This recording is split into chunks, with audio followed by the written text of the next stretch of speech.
My employer requests after sick leaves that I describe my symptoms, so I do. So yeah, my 36M employer has this whole form that everyone has to fill every time they return from sick leave.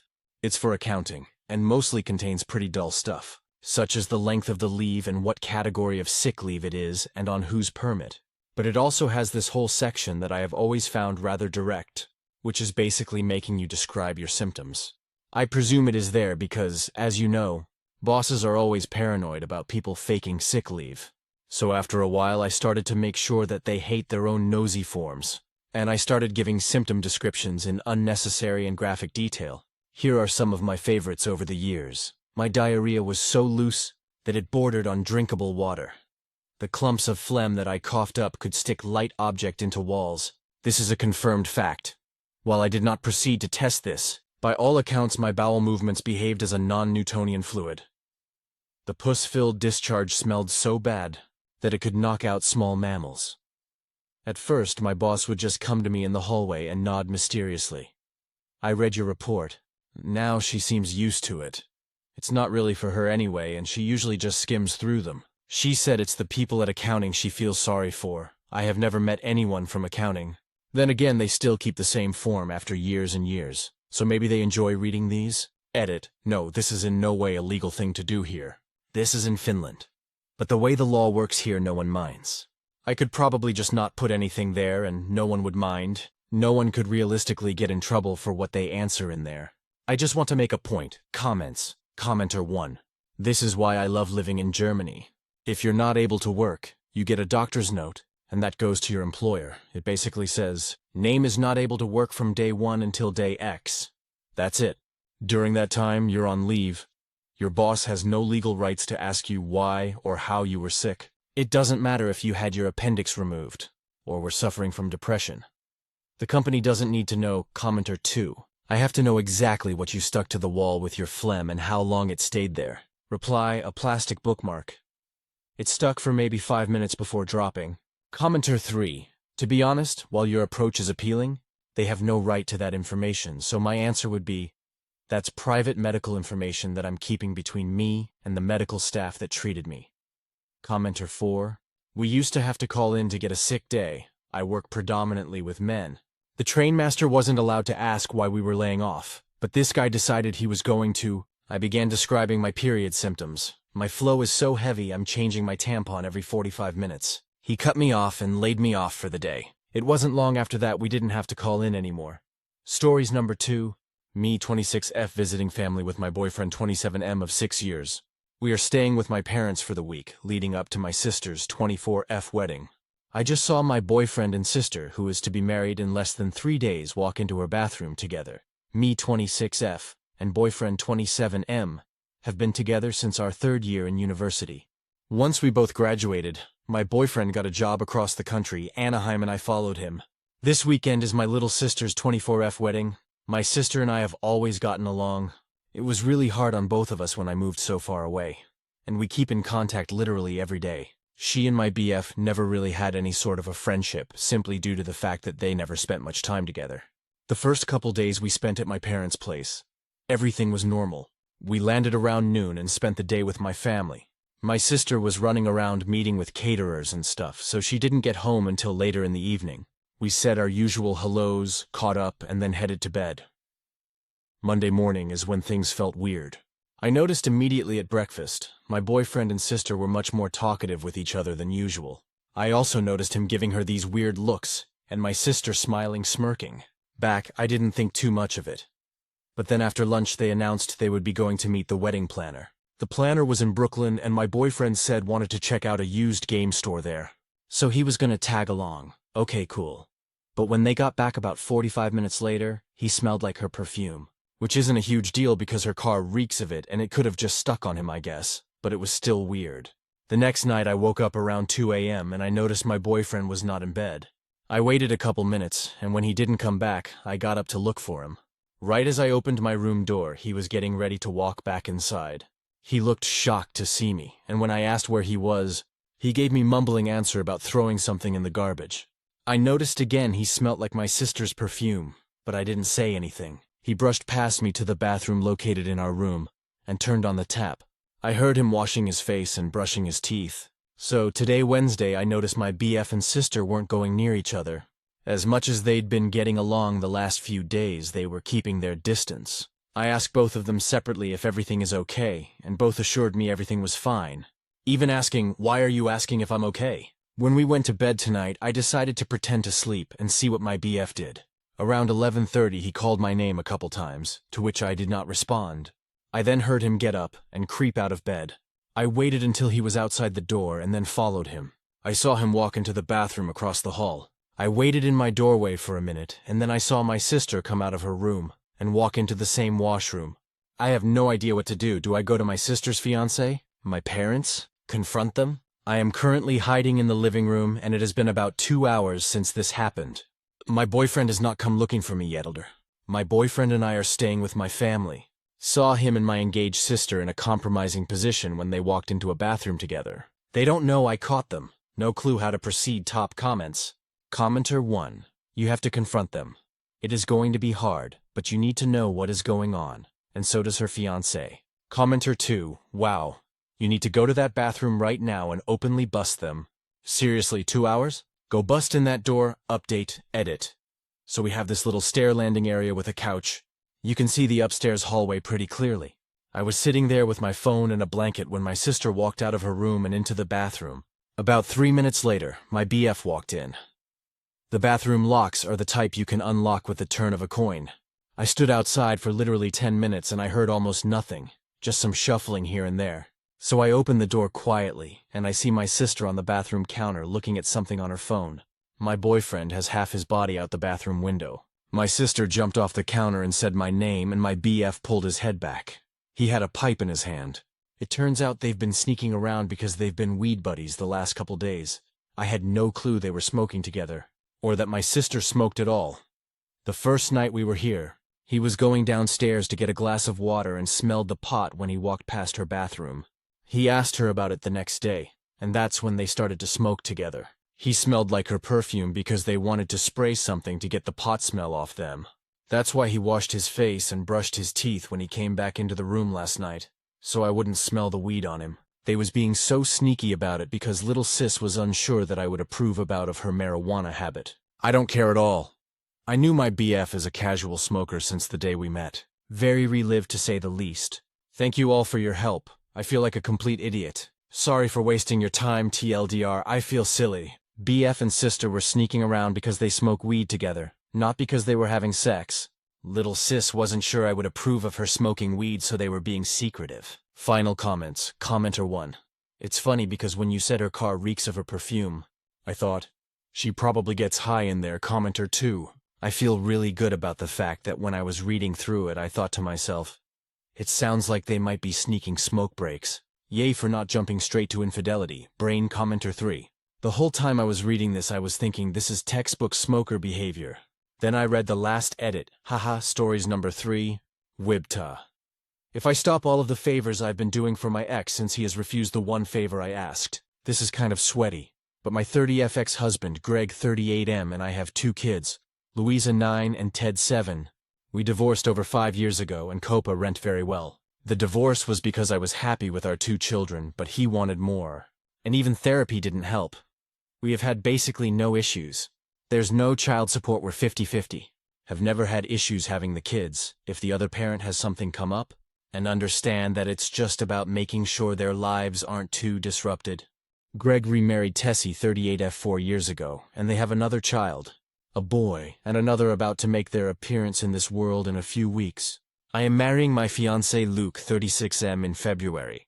We've been together for about 3 years, and he's known my kids for 2. We moved in together last year. We have a group chat, but aren't overly friendly or anything. We only talk about the kids and keep it pretty lighthearted.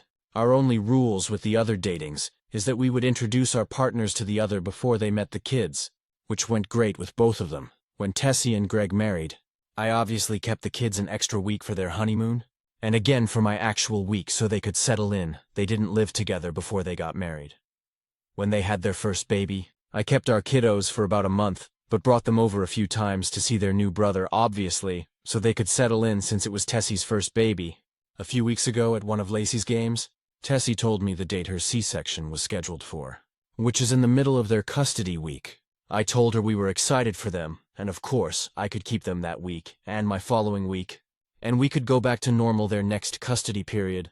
She kind of hemmed and hawed and asked if we could keep them for another custody week to give them a month again to get used to things. I said that was fine.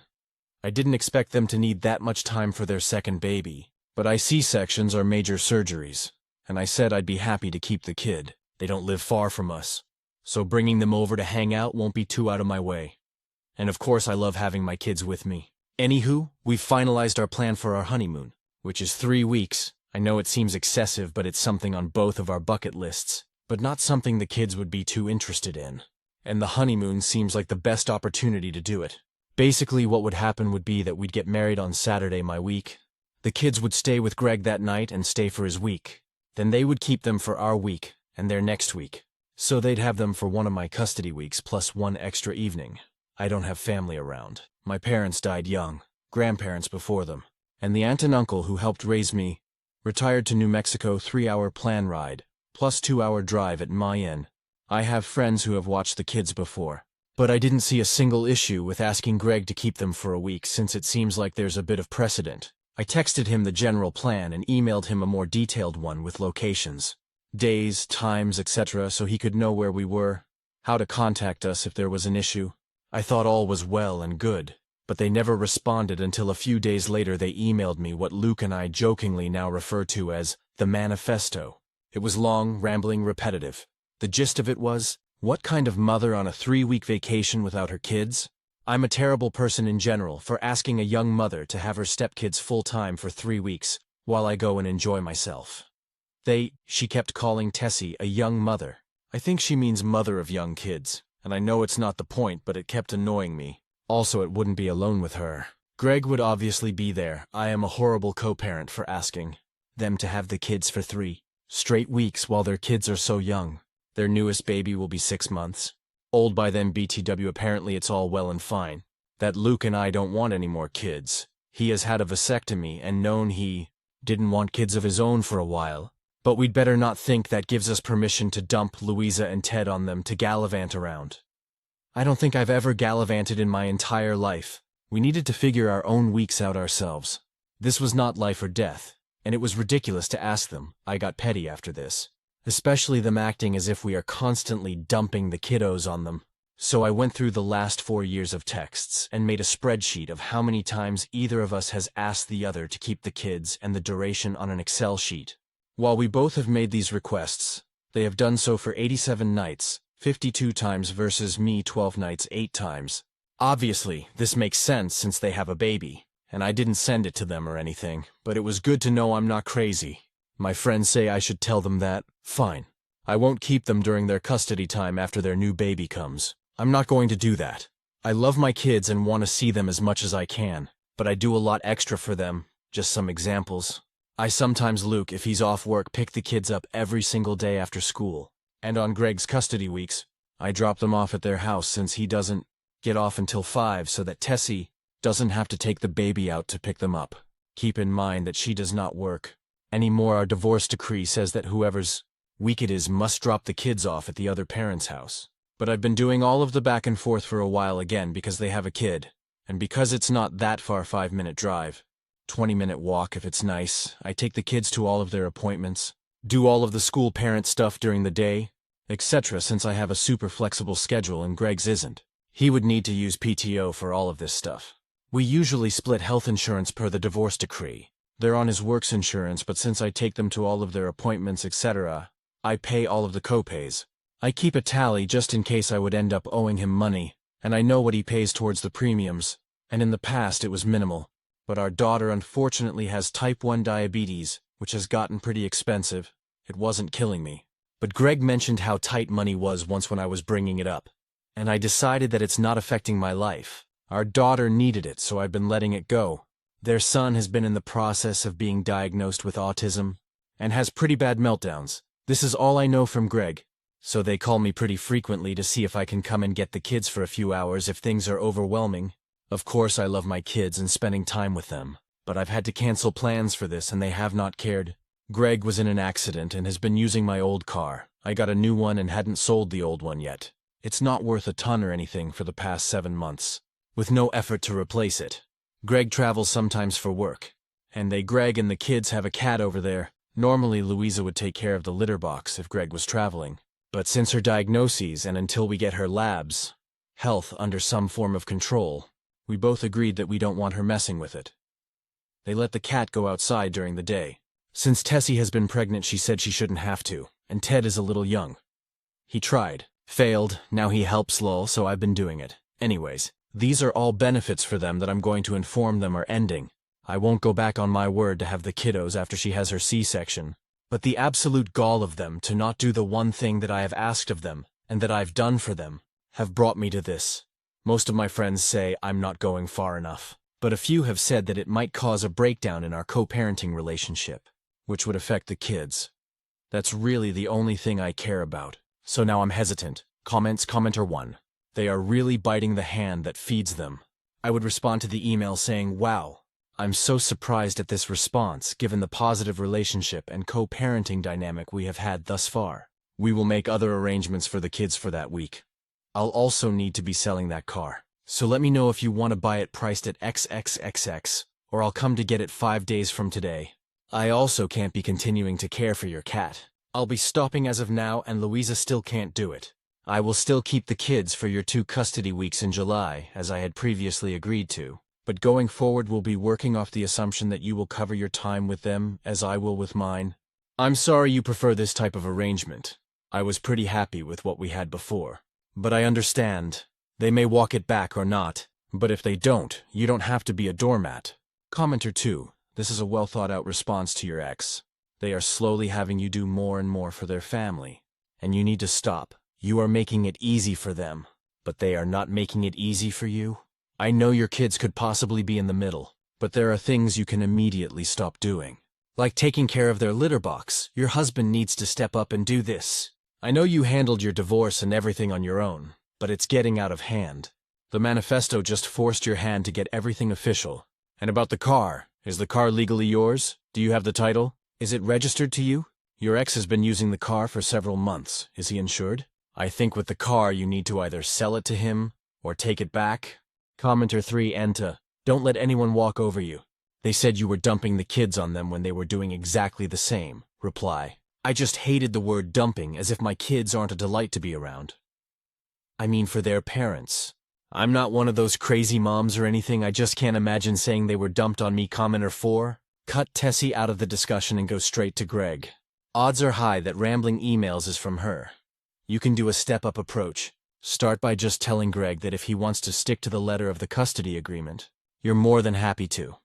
Then tell him what that means going forward. No more after-school pickups. Definitely no more litter scooping, UTF. No more doing all of the between-house shuttling, etc. But don't give the tally of all the past times you've stepped up.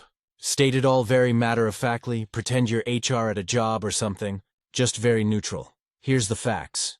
Give him the opportunity to walk it back. And if asks to walk it back, mention the honeymoon again. If when he negatively reacts, or claims that you're asking for too much or something, then send the spreadsheet, as a, this is the tally of what I've done for you this whole time, and you think I'm taking advantage of you? Please. But maybe don't word it that way, lol. I only say this because some people might see the spreadsheet as a bit petty, but this way you know, and you can tell any meddlers, you tried to keep it out of that territory update. Hey everyone, I don't know how to link on mobile, so my last post is in my profile. I got way too overwhelmed with the responses, but like I thought, I was completely being taken advantage of, and the friends telling me to let it go can suck it. JK. I know where they were coming from, they were just wrong. And my egg Greg and Tessie do need to be introduced to my good friend Reality. One thing I didn't mention in my last post is that Greg and I have a long history. I've known him forever since we moved to his mom's neighborhood when I was 4. We were always friendly, and then we started hooking up when I was in college and got pregnant. In his defense, he 100% stood up, married me, took care of us, paid for everything while I finished school, and even paid for my college. But even before all that, he's always been a great guy and my friend. I know it seems like I was being taken advantage of, but of course over the years people probably thought I was taking advantage of him before I started making the big bucks. It was me who filed for divorce. He said he could probably go to therapy and find a way to make it work. But I knew I couldn't ask him to do that. and there has been reciprocity in other ways. After we divorced, he definitely helped me a lot in setting up my new home before Luke and I got together. Doing things like mowing, cleaning the gutters, fixing appliances. Obviously those things don't happen anymore. But I'm just saying it hasn't always been me doing everything. Finally, all of this has not been thankless. Up until the manifesto, they were incredibly and vocally grateful and appreciative. Doing things for appreciative people is great and makes me feel good. Unfortunately, now that we are living in the post-manifesto era, I don't get any joy from helping them out like I used to. With all that being said, I can't continue bending over backwards for him just because he was good to me before. Anyways, I got pretty mad at myself at my last post and decided to respond to the manifesto. As I was hyping myself up, though, Greg called. I was pretty amped, so I decided to answer. He started with apologizing. He didn't say it directly, but I got the gist that Tessie wrote the email in anger because of how overwhelming everything is. He reminded me that it wasn't just his son's issues. Louisa was also struggling to get her diabetes under control. Any other type 1 parents can probably relate. And she misread my email to think that I was asking for them to keep them for 3 of my custody periods for a total of 6 weeks. Going back to the manifesto, I can kind of see where she was saying that. But it wasn't the most coherent thing to begin with. He said 1 week for our honeymoon is totally fine, and they will figure it out. He acknowledged that it was entirely inappropriate and uncalled for. Unluckily for him, I was not in the best mood, and told him damn straight it was one of the most deranged and untrue emails I've ever read. I asked him if anything they wrote in the email rang true to him in the cold light of day, and he admitted no. I had kind of been going back and forth on this, and was originally going to tell him to go to hell, and we would never switch custody times again. I didn't care if they had 5 more kids with C-sections. But I decided against going that far. I told him that I would get the kids when Tessie had her C-section, keep them through my custody, and would expect them to have them back during his next custody period, which still gave them 10 days to recover, etc. If he needed more help, I expected him to figure out any extra childcare for our kids, like he will need to with his other son. He started arguing, but I just bulldozed through and told him that he could make this, and all of the other times I've helped him out with childcare by watching the kids during my week during my honeymoon. He said that sounded fair and thanked me. But I told him that the email was so far out of line that any and all extras I've been doing were over immediately. He could either find a new carpool no bus, private school, or I would keep picking the kids up from school. But he or Tessie could get them from my home during their weeks. If they are unable to care for the children due to their son's meltdowns or their new baby, I would be willing to help them, but warn them that due to their accusations, I would start LOL tracking this. And if I thought it was becoming an issue, I would file for primary custody. I asked him if that would help. He could have the kids every other weekend. I wouldn't demand child support in light of his very difficult situation, even though I know I could, and he insisted that wasn't necessary, that it was on them to figure things out.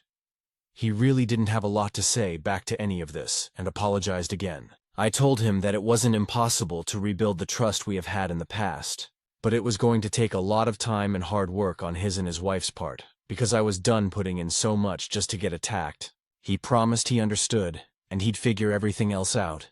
I told him that since this was another verbal aka not legally binding agreement, the first time either of them slips up, makes outrageous demands, or says anything remotely close to what she wrote in that email, I would bring down the hammer because due to the attacks on my character, I now had a lawyer on retainer hadn't met with the lawyer yet. But sometimes you need to bluff. He confirmed he understood. Tessie sent me a text apology. It seemed sincere, but I don't trust her. I know Greg wouldn't throw her under the bus, but the fact that she thought it was okay to send such a demeaning and demonizing email to me after all I've done for her really ruined any grace I was willing to give her. I sent her a short acknowledgement text and went on with my day. Both their lives are about to get much, much more difficult.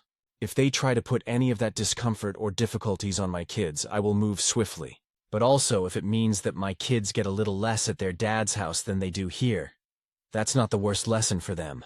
Their needs will always be met, I know that, and they've been in therapy for a while, so while I'm concerned that Tessie could take her frustrations out on them, I truly think they would tell me. I read so many other stories on here and realized that 2 things. So the thing with the car, it's meant for my friend's stepdaughter for when she gets her permit. She is 15. And we all love her so much, but she has that disease that 15-year-olds get, where she really doesn't have any motivation whatsoever. So I was talking about all this to said friend. She told her husband, and he marched upstairs and told his daughter to get dressed so she could go and take her permit test. She failed, but is going to try again next week, and he is purchasing the car next week. Greg knows and knows he has until then to acquire a new one. And the cat isn't Tessie's cat. It was Greg's guilty divorced dad first Christmas gift lol. I really like the cat. She's very sweet and snuggly, and I haven't minded helping, especially since Louisa does feel bad she doesn't do it anymore. Honestly, if it wasn't for that, I probably wouldn't have agreed to help. Luckily, the induction is soon, and Greg won't be traveling for a while, so it's a moot point. Obviously, if they were to decide to get pregnant again, they would need to hire someone to do the litter box going forward. I've probably only done it 3 times, but I see that was crossing some boundaries I should have put up. I'm going to keep enjoying the life that I've worked hard to build. I know they'll always be around and in my life, and it's unfortunate for them that the choices they made got them in this situation, but they're going to have to rebuild their village. I'm excited for the wedding and especially excited to go to Japan. Those things, and of course my kiddos, are my focus going forward. Peace comments. Commenter 1. Does anybody else feel like Tessie just doesn't want their kids around now that she has her own? Commentez 2. Go to the step-parents subreddit and you'll see post after post from women who pull this the minute they have the ours babies. They do their utmost to restrict when the kids can come over, when the kids can talk to their dad during mom's custody time, when the kids can sit next to their dad, or snuggle their dad, or talk to him during custody time, what activities the stepkids are included in, versus the real family activities, what photos the kids can be included in. It's sinister watching these adults unapologetically scheme to weaken and sever the father-child bond, because they want to know their husband picks them over the kids every time. And it's appalling that the kids' dads rarely notice or do anything. I think here it's also exacerbated by Tessie's envy over the OP's life. The OP is out of the baby years. She doesn't have to parent a kid through screaming autistic meltdowns 24/7, 365. The OP has money and time in Tessie's mind. Since the OP can give all this to her kids, Tessie is more than entitled to everything else as a way of making it fair. Reply, yes. I've seen some crazy stuff on those subreddits. To be honest, I found Reddit because I was Googling some of the verbiage in the manifesto, and it brought me there. I even showed some to my fiancé because I know I'm not in their shoes, and he just said they're probably all just bitter and resentful, because nobody becomes a step-parent through forces out of their own control. Commenter 3100%. She is sabotaging your good relationship on purpose. Get the group chat closed. All communication through your ex, so she can't pick fights without him knowing. She's done well to torch your goodwill with one email. Also, it's a biological thing. Resource guarding to give your offspring a lift. Reply, yeah, well, unfortunately for them, it's a biological thing to stop helping people when you're attacked out of nowhere. Commenter 4. Fair enough, just keep in mind, he probably doesn't want the conflict she does. More stress with you puts distance between you and him. Ideally to her, you pick up more of the work with your kids, and gets him and the new kids to herself. She doesn't care about your kids. Not compared to hers. Reply, I'm not sure that's true. Long term at least, but I'll just be focusing on my kids update. I posted before about stopping doing any favors for my 30FX, Greg 38M and his wife, Tessie 38, after she sent me an unhinged email after I asked them to keep Greg and my kids 7 and 9 for one of my custody weeks while I go on my honeymoon with my fiancé Luke. Lol, hey, hope you're all doing well. Just another day in paradise over here. I'm mostly joking. Things have been good. Greg and Tessie had another little boy like a month ago. I did take the kids for one of their custody weeks. Tessie is still mad at me though, and sent me this whole long text the week before telling me that when I brought the kids to the hospital to see the baby, she didn't want me bringing them up and they'd just have to figure out how to get upstairs themselves because Greg would be busy, but I'd need to stay and not leave, because she didn't know how long they could be there. I was just like, okay? I know with their last kid they specifically invited me in to meet the baby, but that's not a big deal to me. I know this sounds bad, but I really don't like babies, lol. But then it made me be like, I don't need to be at the woman's beck and call, so I just had Greg's mom take the kids to meet the baby, which was apparently not the right call, and I got in trouble for LOL. I also have stopped the group chat thing, and am only communicating with Greg. Yes, Tessie still contacts me, but I don't respond or acknowledge them unless it's directly about the kids. But otherwise I've just not let their drama affect us. I don't bring these things up, but they basically told Luke that when their brother has a meltdown, they just hang out up or downstairs. And it's not that big of a deal to them, but they like when I come and pick them up, those little shits, haha. And they didn't tell him this in confidence just randomly. So I told them they were not being good siblings, and they could always call me. But that was their family too, so I don't even feel bad about not picking them up anytime they ask. But sometimes I still do. But now I'm in a weird place because obviously I was invited to their wedding and everything, but I don't think I should invite them to ours. Lol, I mean obviously not, right? We have a lot of mutual friends, and apparently she told one of them that if I kept this up, this being not doing whatever, they say that they'd file for child support, and the only reason they hadn't before was because I was helpful. Like, good freaking luck with that, guys. But when the mutual friend mentioned our wedding, in neutral terms, but she's doing something for it, apparently they acted like they'd be going, so I probably need to figure that whole thing out because they must be smoking crack or something, lol. Ignoring, not helping them with things was pretty hard for me at first. Maybe I was a bit of a people pleaser, but not caring what they think about me has helped a lot with that. I just wanted a good childhood for my kids. But I can only control that over here. Sorry if I missed anything. Was bored at lunch and thought I'd update. Have a great day. Comments, commenter 1. Don't invite them. They will cause drama. Quit doing stuff for them too. If you have 50-50 custody, good luck with them getting any child support. Reply. I do make quite a bit more than he does, so he could be awarded child support. It's just that those two chose for her to quit working, and I have the kids more than half the time in reality that pisses me off. Commenter 2. If you haven't already done so, create a document that shows which day you've had the kids and maintain it going forward. If they take you to court, hire an attorney, and ask to have the custody officially changed to match the history of overnight visits. Also, ask for reimbursement of expenses that should have been shared medical bills, extracurricular activities, etc. Also, ask your lawyer if it would be possible to ask for support for college. In many US states, that's increasingly common. Basically, if you get served and have to go to court, try to get as many things solved at once as possible. Make the lawyer's bills worthwhile. Reply. Girl, I have an entire spreadsheet. I'm not hiring a lawyer unless I really have to. Commenter 3. Excellent. It might be a good idea to get a consultation with a good family attorney. Now, if you don't already have one, then, if you get served, go in with your lawyer and receipts. Commenter 4.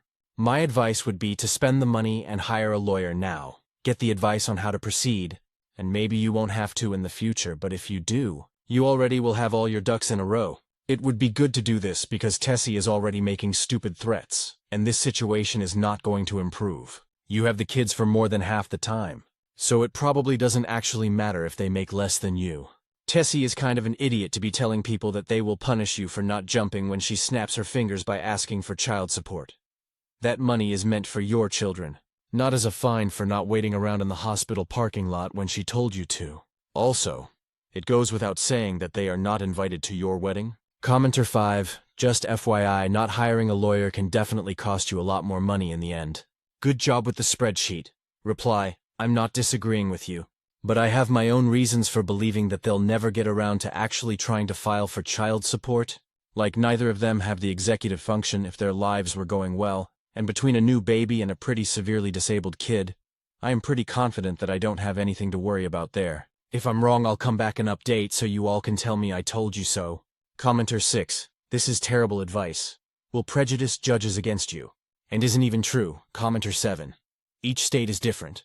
They can go and ask for child support all they want, but most states, if it's 50-50, they won't receive anything. Only if one person has majority and the person with less gets child support. So she is barking up the wrong tree if you have the kids more times in the month. They won't get child support but would need to pay. Check you state. Commenter 8.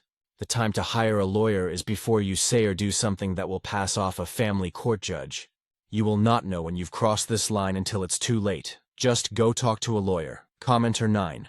Because he chose not to have his wife work and you make more money than them does not automatically mean that they are going to get child support. You may not want to hire a lawyer, but if that's something that they pursue, you would be better off spending the money to hire a lawyer, especially if you can prove that you have the children more than 50% of the time and are constantly being called in because they need assistance. Better to consult with a lawyer before you need one and be prepared to go that route if necessary than to just miss the possibility. Reply, her not working won't affect child support. It's only his income. Commenter 10. You have a whole Excel spreadsheet of the weeks you took on when it was his time and the payments you're supposed to be splitting that aren't being split? You won't. But if she tried to threaten you again, just lay out the facts and consult a family attorney anyway. Commenter 11. Maybe you should have a consult with the lawyer first. I remember your spreadsheet. It was hilarious but tragic at the same time. When you audit your own contributions and have it all thrown back at you because of some crazy woman's insecurities and hate for your ex's past, it's simply impossible to not get mad. All the best. Commenter 12. If you have them more. Counter sue for support. LOL. Let's see if it works. It would be funny as hell if their shenanigans actually cost them money. I would try just to see her head explode. Commenter 13. Even in an income shares jurisdiction, it's about more than just income. There are still confounding factors in most places. Overnights paid childcare costs, necessary expenses including but not limited to medical, dental and accident insurances, treatment fees, co-payments, and prescription costs, eyeglasses, braces, orthotics, heading aids, etc., extracurricular and lessons, occupational, physical, and mental health therapies, diagnostics and tutoring, field trips and other fee-based school-sanctioned activities, etc. In most areas, you can demand your partner's income not to be included, and likewise that your ex's decision to continue adding dependents with an unemployed wife not be considered.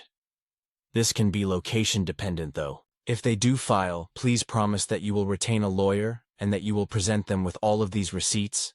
Reply, yeah, for sure, if they do file, I'll hire a lawyer. I just don't believe they'll actually do it. I'm just not worried about it. It would hurt them way more to have to hire a lawyer.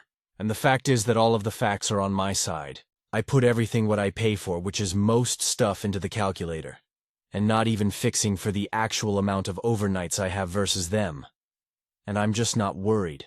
But yes, if they actually do file, I will be enforcing the parenting plan to a T, including all medical and extracurricular expenses, and they'll end up losing money most likely. Like, I know I'm acting all tough, but I still have done some concessions to the point that there's still enough rope for them to finish the job. Stories number 4. My fiance's ex-wife sent me a wedding gift, and it wasn't what I expected. Listener right, Enai 33F am getting married in December to my fiance 36M. He was married before, divorced 5 years ago. I've never had a problem with that.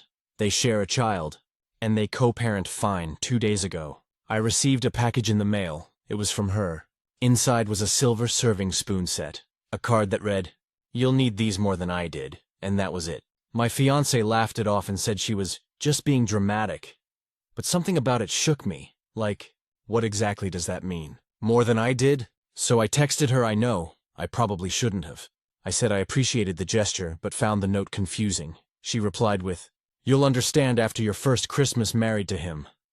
I haven't stopped thinking about it since. Do I bring this up to my fiancé or just let it go? Because honestly, I'm scared to know what she meant. Comments. Commenter 1. Just being dramatic is way too vague of a response. You should find out what she's being dramatic about before December. If it was a funny story, you'd know it by now. Commenter 2. Damn OP, I would die of curiosity. Will this be your first Xmas with him? Remind me. 2 months PS. No way, this is my most upvoted comment ever. Commenter 3. You'll be expected to host all the holidays and all the associated cooking and cleaning for his entire family.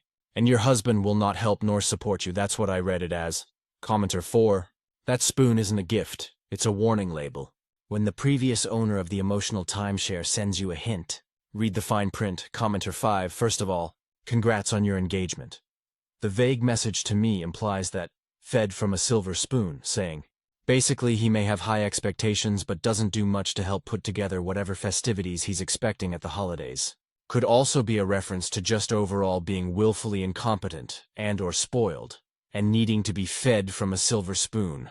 Of course, I hope all of those are wrong. Honestly, we're all adults, so I would probably clarify with the ex what she meant. Then get some ground rules laid out with your fiancé before you're in it for the long haul. You need to know if there's some hidden expectation that will come out later, and would be a deal breaker for you. If you're able to find out now, you could let him know, I will not be doing XYZ, and then at least you will be able to set that boundary, even if people can't change a whole lot. I do think they can adjust to boundaries newer people in their lives set. Who knows? She may just be one of those dramatic people who does a million things no one asked her to do, and won't let anyone lift a finger to help, but then moans about all the work she did, and never got any thanks. Like a weapon Z martyr type person? That also exists to him. Genimals best of luck. Stories number 5. Found out why my coworker lives in his car and now I don't know what to do. I work at a warehouse, been here about 2 years. There's this guy Jason who's been here longer than me, maybe 4 years. Super quiet dude. Keeps to himself. Always the first one here and usually one of the last to leave. We're not friends or anything, but we're cool, you know? Say hi, talk about work stuff, that's it. So last Tuesday I had to come in at like 5:30 a.m. because we had a big shipment coming early. I pull into the parking lot and it's still dark out. Nobody's here yet, except there's Jason's beat-up Honda Civic in the far corner where he always parks. And he's in it, sleeping. I can see him reclined in the driver's seat with a blanket. At first I thought maybe he just got here super early and was taking a nap or something. But then I noticed his back seat is completely packed with clothes. Boxes, a cooler, basically all his stuff. And there's like a sunshade thing on his windshield. I didn't say anything that day, pretended I didn't see. But then I started noticing things. He's always here before anyone else. He uses the bathroom to shave in the morning. I've seen the shaving cream in his locker. He microwaves a lot of food throughout the day like he's making it last. And he never ever talks about going home or weekend plans or anything. Yesterday I came in early again for overtime and same thing. He's asleep in his car. This time I saw him wake up, stretch, then just sit there for a minute before getting out and heading into the building. The guy's living in his car and coming to work every single day like everything's normal. I don't know his situation. Maybe he's going through a divorce. Maybe he lost his apartment. Maybe he's trying to save money. I have no idea. He's never mentioned it, and honestly, we're not close enough where I'd feel right just asking, but like, it's getting cold. We're in the Midwest and winter's coming. He can't keep sleeping in his car when it's 20 degrees out. Part of me wants to say something or help somehow. But I also don't want to embarrass him. If he's keeping it quiet, there's probably a reason. My supervisor's kind of a dick and would probably find a way to make it a problem. I thought about leaving a gift card or something in his locker, but that feels weird too. Or maybe slipping him info about shelters, but that seems insulting if he's choosing to do this. My girlfriend says I should mind my business, but I can't stop thinking about it. This dude shows up every day, does his job, doesn't complain, and then sleeps in a freezing car in our parking lot. Has anyone dealt with something like this? What do you even do? Comments. Commenter. 1. My oldest son had a high school friend who became homeless after high school and was living in his van. I accidentally found out when he stopped by one evening to visit us, and I noticed his smell, and I took him aside and, as kindly as I could, offered to let him wash his clothes. That is when he sheepishly told me he was living in his van. At that point, I insisted he have a hot shower, and I would give him some of my son's clothes to wear while I did his laundry. While he was in the shower, I talked to my husband about inviting him to stay in our spare bedroom, as it was getting deep into autumn, and the night temps were very cold. This kid also worked full-time. He put up a fuss, but I insisted he stay, and he finally agreed. He stayed with us for a couple of years, paid rent, and saved up money. And he and his girlfriend got an apartment, a couple of years after he moved out. They bought a house. He was so excited to have us over. He pulled me aside after showing me around, and told me he knew he would have never been able to buy that house if it wasn't for mine and my husband's kindness. It was a beautiful feeling. And they now have 3 beautiful kiddos too. Commenter 2, sleeping in your car when it's 20 degrees outside. I respect that mental toughness. I was homeless for 25 years and slept in my car, but I parked at night in a parking garage. The biggest issue is his dick boss who would probably cause trouble for this guy. He has a routine and is surviving. He is at least not unsheltered living on the street, sleeping on the sidewalk. I would be reluctant to bring any attention to this guy's situation. In case it makes things worse, your girlfriend is right. Commenter 3. Maybe the company is already aware of it since he's sleeping in the car park. I assume they have security? I wouldn't do anything or say anything in case things blow up for him and he loses a safe place to sleep. I'd just try and get to know him better, ask him for work advice or questions about his area of expertise. He's been there 4 years, so you can probably come up with some genuine questions about systems, or why things are done a certain way, or whatever institutional knowledge he has. Just show him genuine respect, and see if he is interested in talking with you just generally. See where it goes from there. Some people live in their vehicles to save for a down payment, to get out of debt, etc. He's not necessarily broke, maybe just making a specific choice. I wouldn't make assumptions. Commenter 4, if he wanted to find a shelter. He'd find one, leaving a list as insulting. Also, shelters aren't as easy to get in as people think. Often there's very limited room and a waiting list. Plus, they aren't always safe. Unless you've got a spare room you're willing to let him have, then you should not bring this up to him. All you would do is draw attention to it and embarrass him. Stories number 6. Aita for letting my daughter stay with me and my wife after she found out that her mom lied to her. My ex and I have a 12-year-old daughter, Olivia, with autism level 2. My ex has primary custody, and I have Olivia on Wednesdays and every other weekend. A few months ago, my ex told me she was feeling a little burnt out, so she wanted us to keep Olivia from Wednesday to Sunday, so she could go on a trip with some friends. Olivia is very attached to her mom, so my ex told Olivia that it was a work trip and she had to go. Last week, one of my ex's friends was at the house with my ex and Olivia, and their vacation somehow came up. Olivia figured out that the vacation was the work trip that her mom told her about, and freaked out because her mom lied to her and her mom doesn't lie. She hid in her room for the rest of the day, then called me and asked me to come get her. She's been with us ever since. She's really upset about this. She cries all the time because she wants her mom. But she doesn't know what else her mom lied about, and she doesn't trust her. Apparently Olivia's aide called my ex because she's been having a hard time in school. So now my ex-wife is demanding that I send Olivia home so they can get back to her routines and start working with her therapist to help her get over this, but I told her Olivia will go back when she's ready. Now she's threatening to call the police and take me back to court over custodial interference, even though we've always had a very friendly co-parenting relationship. My wife thinks we should send her back to avoid drama, but I think it should be Olivia's choice. ATA for refusing to send her back after she found out her mom lied to her. Comments. Commenter 1, yes, YTA. You're blowing it way out of proportion, and you need to let her mom talk to her and resolve the issue. And from a legal standpoint, no, you can't withhold her daughter from her for literally months. I'm actually appalled you think you have a good co-parenting relationship. Yet this is how you deal with a problem, and you think that benefits your daughter. Commenter 2, YTA, I'm autistic and so is my kid. Both of us would find this kind of lie upsetting, but it needs to be dealt with, and you refusing to send her home is making it worse. You went along with the lie as well. You have always had a good co-parenting relationship up until this point, so don't fuck it up now. Have your ex over to your home and present a united front. Mum shouldn't have lied about why she was going away, and I shouldn't have gone along with it. We're sorry sometimes grown-ups screw up.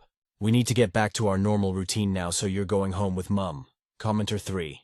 OP, you're weaponizing your daughter's neurodivergence against her mother, and you're damaging your daughter with the shrapnel. As parents to neurodivergent children, it is our job to help them navigate a world that is not built for them. Encouraging her rigid thinking is dangerous.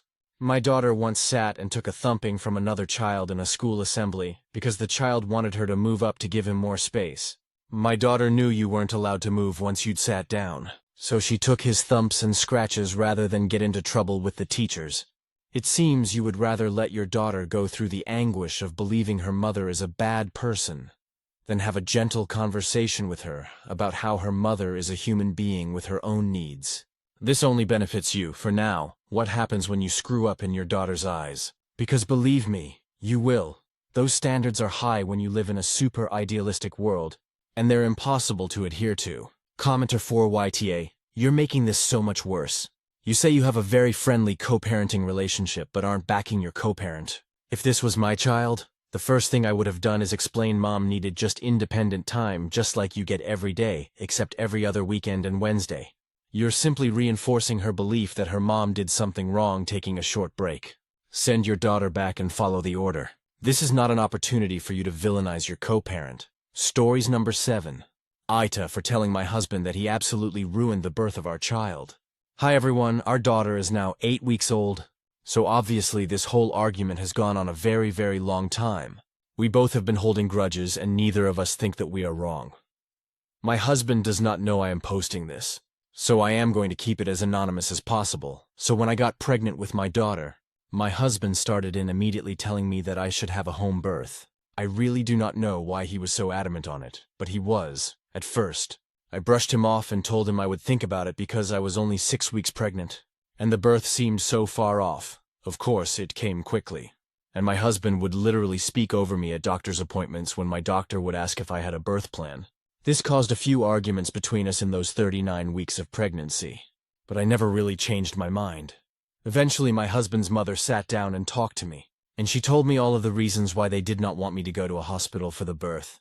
I expressed my concerns about, safety of the baby and myself, but just like my husband, she brushed me off.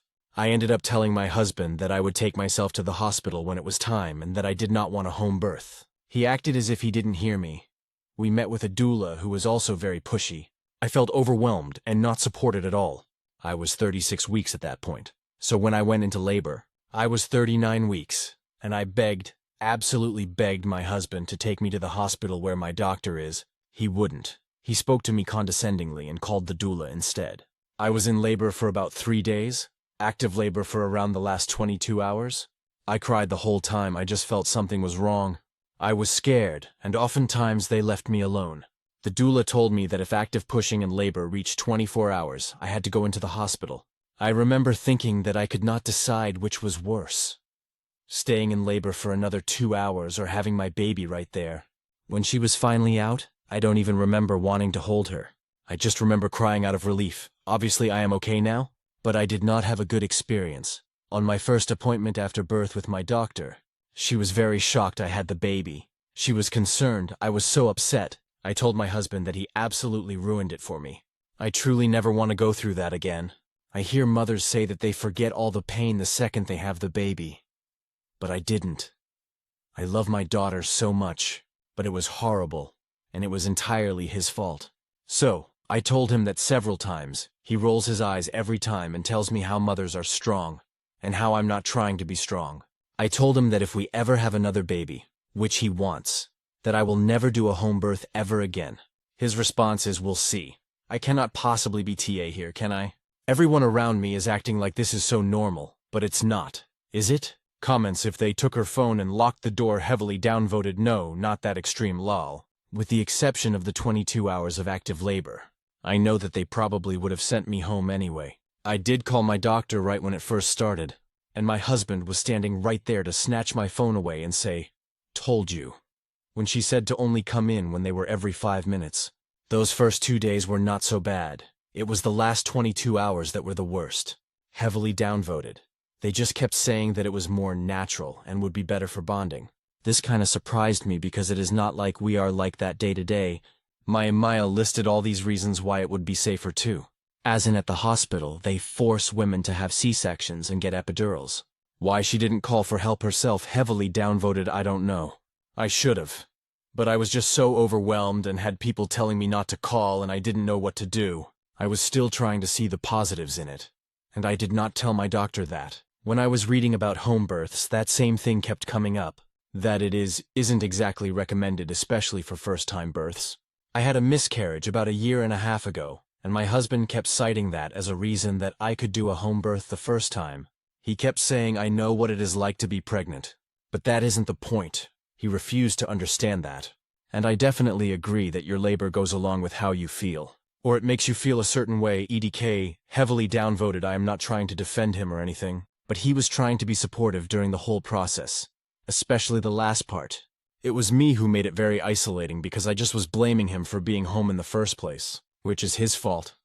But I hope you know what I mean. Heavily downvoted. He actually isn't this way for pretty much anything else. He loves our baby so much, and she is very well taken care of. He would not do anything like that to her. I do not know why he did it to me. I know that I am very lucky considering the circumstances. The only real complication that I have had is with me, not the baby. So I am thankful. And all things considered, it is small. I have had a lot of pain when returning to sex. But again, considering I could have literally died, or the baby could have. I am thankful. I already talked to my doctor about birth control because I do not want to even think about having another baby right now. I don't know if that makes me a bad mom.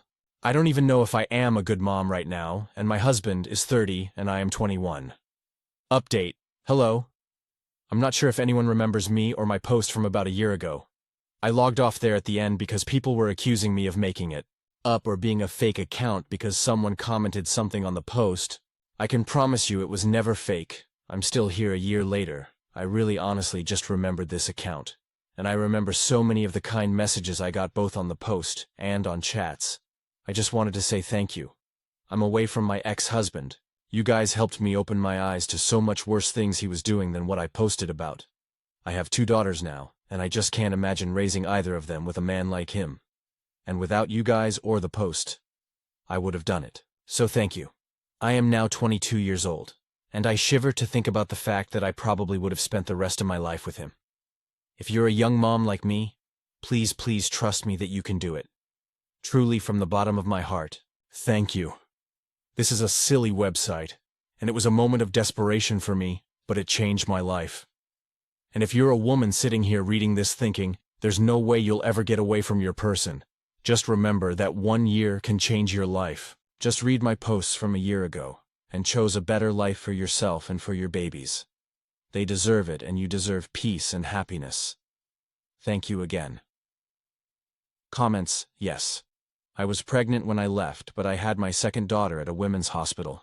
It was an amazing experience. I don't want anyone to be scared because of my story. Babies are wonderful. Pregnant approx 8-9 weeks postpartum. Yes. Wasn't exactly my choice, and I love my daughter so much, so I'll never not be grateful for her. But it wasn't ideal. But being pregnant again made me rethink everything. She saved me. Better, safer, and happier is all I wanted for my girls. It's possible. Stories number 8. Siblings 36M and 32F want to come into family business after I expanded it. My dad, 65M, is a heavy diesel mechanic and has run a small workshop his whole life. I, 29M, have always been interested in his work since I was a kid and would always help him out on the weekends. I went to university and studied mechanical engineering and commerce, but struggled and dropped out and traveled the world for a year. My siblings, 36M and 32F, are both in investment banking and are successful in their careers. Since I was 23, I have worked with my dad as a mechanic and slowly taken over his workshop. When I started, he had 2 part-time mechanics and 1 car in 2017.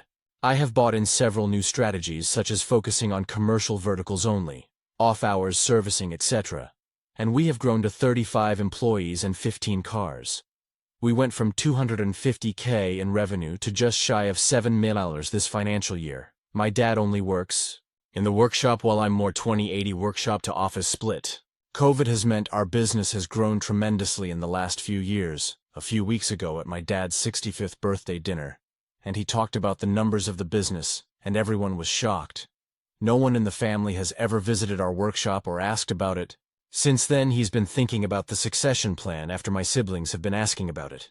He proposed the following idea to me. I get 40% of the business, they get 30% and 30%. My sister would get a manager position as she is looking to leave the IB world to start a family, and my brother would get the same as well if he wants it. I noted everything he said and just asked for some time to think. They started proposing some of the most insane ideas without any context of the business. I'm seriously annoyed. My dad has run this for 32 years, but only since I joined did we expand. I admit I did use my dad's network, reputation, skill, and initial workshop to get a head start. But it was my idea to expand, get a bigger workshop, and implement risky ideas. I don't think my siblings, who have never even asked about the business, should get cushy, high-paying jobs for doing nothing. If we wanted a $200K a year manager, I would get one with industry experience. I have spoken to him briefly, but he was shocked by my reaction and said it was his dream to have all his siblings work in the business. But my brother and sister have never even picked up a spanner before in their lives. I have been hanging around since I was 12. He always said it would be mine. I don't want to have to answer to a board of my siblings who I get the vibe they think they are smarter than me, just because they finished university. I built this business with just my dad and want to keep building it with him without my siblings. I can see it from their point of view, as this is a family business my dad started, and my dad wants to make it more of an effort to include them. But I feel they only want to be included because we are now successful. I am being accused of being greedy and entitled by my family. I think this is ridiculous, and the business is mine, after spending the last 6 years building it. I would love some outside perspective on this situation. I just wanted to give a quick update. Thank you for the amazing advice and for linking the plumber's story. Reading that really scared me, and it basically happened to me. Some quick points: I can't really sell my shares or this business. We are a service business where we get paid for the work we have done, and we have assets, but it's like used, dirty utes and tools worth $100. Euro is new, but nothing on the second market. We had a family business lawyer meeting last night, and I don't know what is happening. My sister and brother had been lobbying my dad about the direction and strategy of the company before this for weeks. They feel it would be in better hands with my sister being CEO, my brother being CFO, and me as COO, glorified operations manager, and unfortunately, my dad agrees with them. During the session, I felt incredibly patronized. They laid out this 5-year plan and how the company would grow to be this huge entity we would own equal amounts in. They didn't talk to anyone in the actual business about this plan or even our customers. They wanted to make things standard. But the reason our customers love us is that we are flexible and accommodating. I asked a few questions to see how set my dad was in this plan and realized he was really excited. I tried to argue the current business was 50-50, my dad's and me. Therefore, it should be split 66%, 17% and 17%. Their huge salaries would be better off hiring mechanics to grow. I was told everyone is replaceable by my sister. This crushed me because I don't think that's true. I have so much tacit knowledge, and the 27 mechanics are loyal to me. I secured our biggest 10 customers only in the last 15 months, because I have this reputation as the mechanic who went to uni and worked on the tools. I know I leverage this in the bidding process over other companies. This isn't like a public company. Everything in this industry is relationships. I've been reading The Art of War this last month, and I've decided I'm not going to voice any more concerns. I'm going to go along with the plan and let my emotions mellow out and wait till I can think of some options. Relevant comments. OOP responds to a comment involving a similar story to the family business situations between the father and children. Reply: Wow, I can't believe there are more stories like this on Reddit, and I didn't even think about it. My issue is, without me, I know my dad would have been fine just making a good salary and not expanding. I had to convince him to let us take on risk and debt to grow. My sister and brother didn't care about the business or contribute in any way, so I don't see why they should get ownership. We aren't making a profit because everything is being reinvested into the company. I'm not from the USA, so university was paid for by government loans. Even though the business is making just under 7M now. Salary-wise, Dad made about $80K a year when I joined, and we pay ourselves like $150K now, which makes us good, but not like uber rich. We use the profits to hire more mechanics, so we do more work, so we can hire more mechanics. Each mechanic we add needs about 5 to 10K in extra tools we need to hire, or a new ute we need to buy. Commenter 2. Tell your dad that you spend a lot of years working with him. Explain how much you've contributed in the past 6 years. Ask for 51%. You don't want your brother and sister to outvote you in a business that they don't know. Reply: I understand by I don't want them to have any percent. I was told at the start that the company was mine as they never wanted anything to do it with. I'm starting to think I'm open to paying them out some cash for it, but I feel I grew this company from nothing to where we are now. When I joined, my dad worked just enough to make a $80K salary. I wanted to expand and grow the company. If I left, the company would stop. I run everything from operations to sales. The two of them together couldn't do my job. OP on his siblings' jobs, and if they enjoy their respective fields or not. Reply: Yes, exactly. They choose to work in a corporate and they hate it. I feel they see this as an opportunity to make the same money and work for themselves. We have a system and culture in place that will get ruined by bringing in 2 people. I also feel they aren't entitled to the business. I built it up with the understanding it would be mine. Commenter 3. Your dad is being ridiculous. Suggest he sell the business and split it however he chooses? It's his business, even if you helped expand it. But make it clear that you're not comfortable working in that situation. Consider whether you want to continue building your father's asset. You're not being greedy at all. He's offering you 10% of his business in consideration for the work you've done to date, plus an equal share with your siblings after that. That's not crazy unfair to you, but the work situation he's proposing is ridiculous. You shouldn't stay in a dysfunctional situation just to keep everybody happy. Reply: I understand you are saying it's his business, but honestly, I don't feel he owns 100% of the current company. I think it would be split 50-50 between him and me, ATM. OOP on his siblings' relationships with their father and success in business. Reply, I am open to them having a percentage or a payout from my dad's half of the business. My dad and I are super close, but my dad and siblings aren't. I worked with him even while I was at uni, but they got normal jobs that paid less money. He has tried bonding with them, but he thinks the world of them. I know they are smart and successful, but they haven't achieved what they expected in life. I have tried talking to my sister and brother individually, but they dismiss me, and it's really hard not to be seen as the little brother who dropped out of uni to travel the world. You know? Commenter 4, NTA, can you talk to your dad about a purchase price?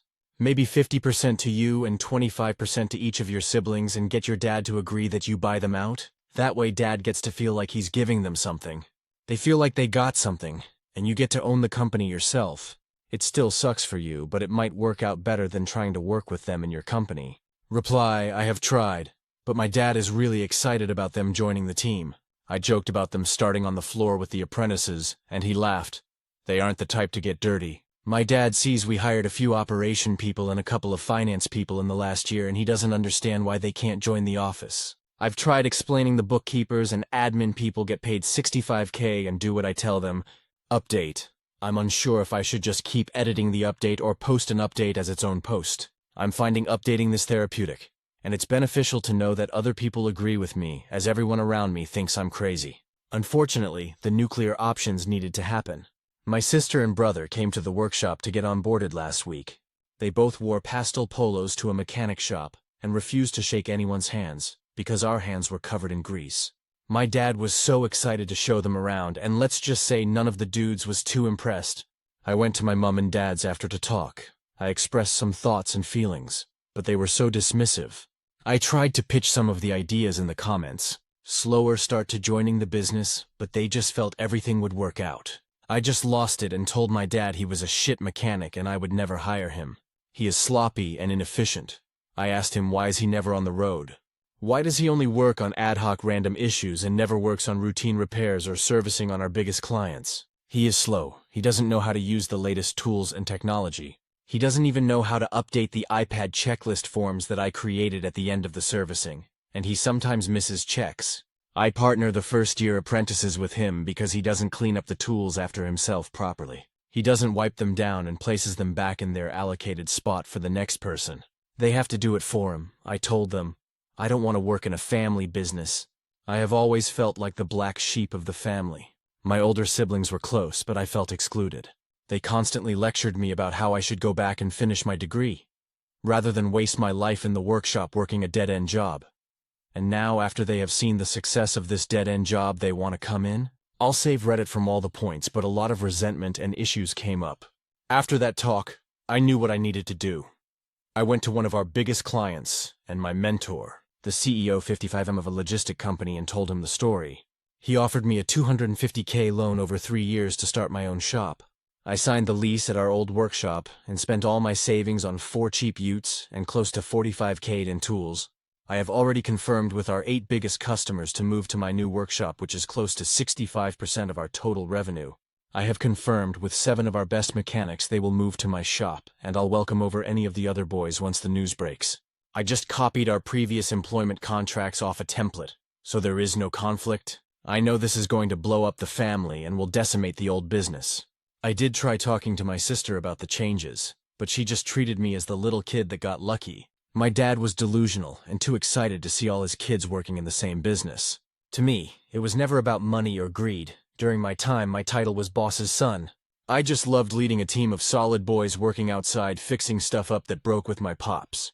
I know the culture and business I built were gone, so I don't feel I'm destroying anything, but I feel guilty. Top comments. Commenter 1, OP chose violence and I'm here for it. If you're already running the place, then you should have say in these decisions.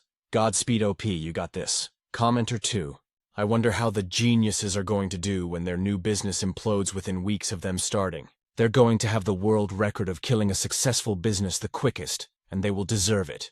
They'll have no clients, few workers worth a damn, and little money to pay their massive salaries because they wouldn't listen to the one guy who actually built and knew the business.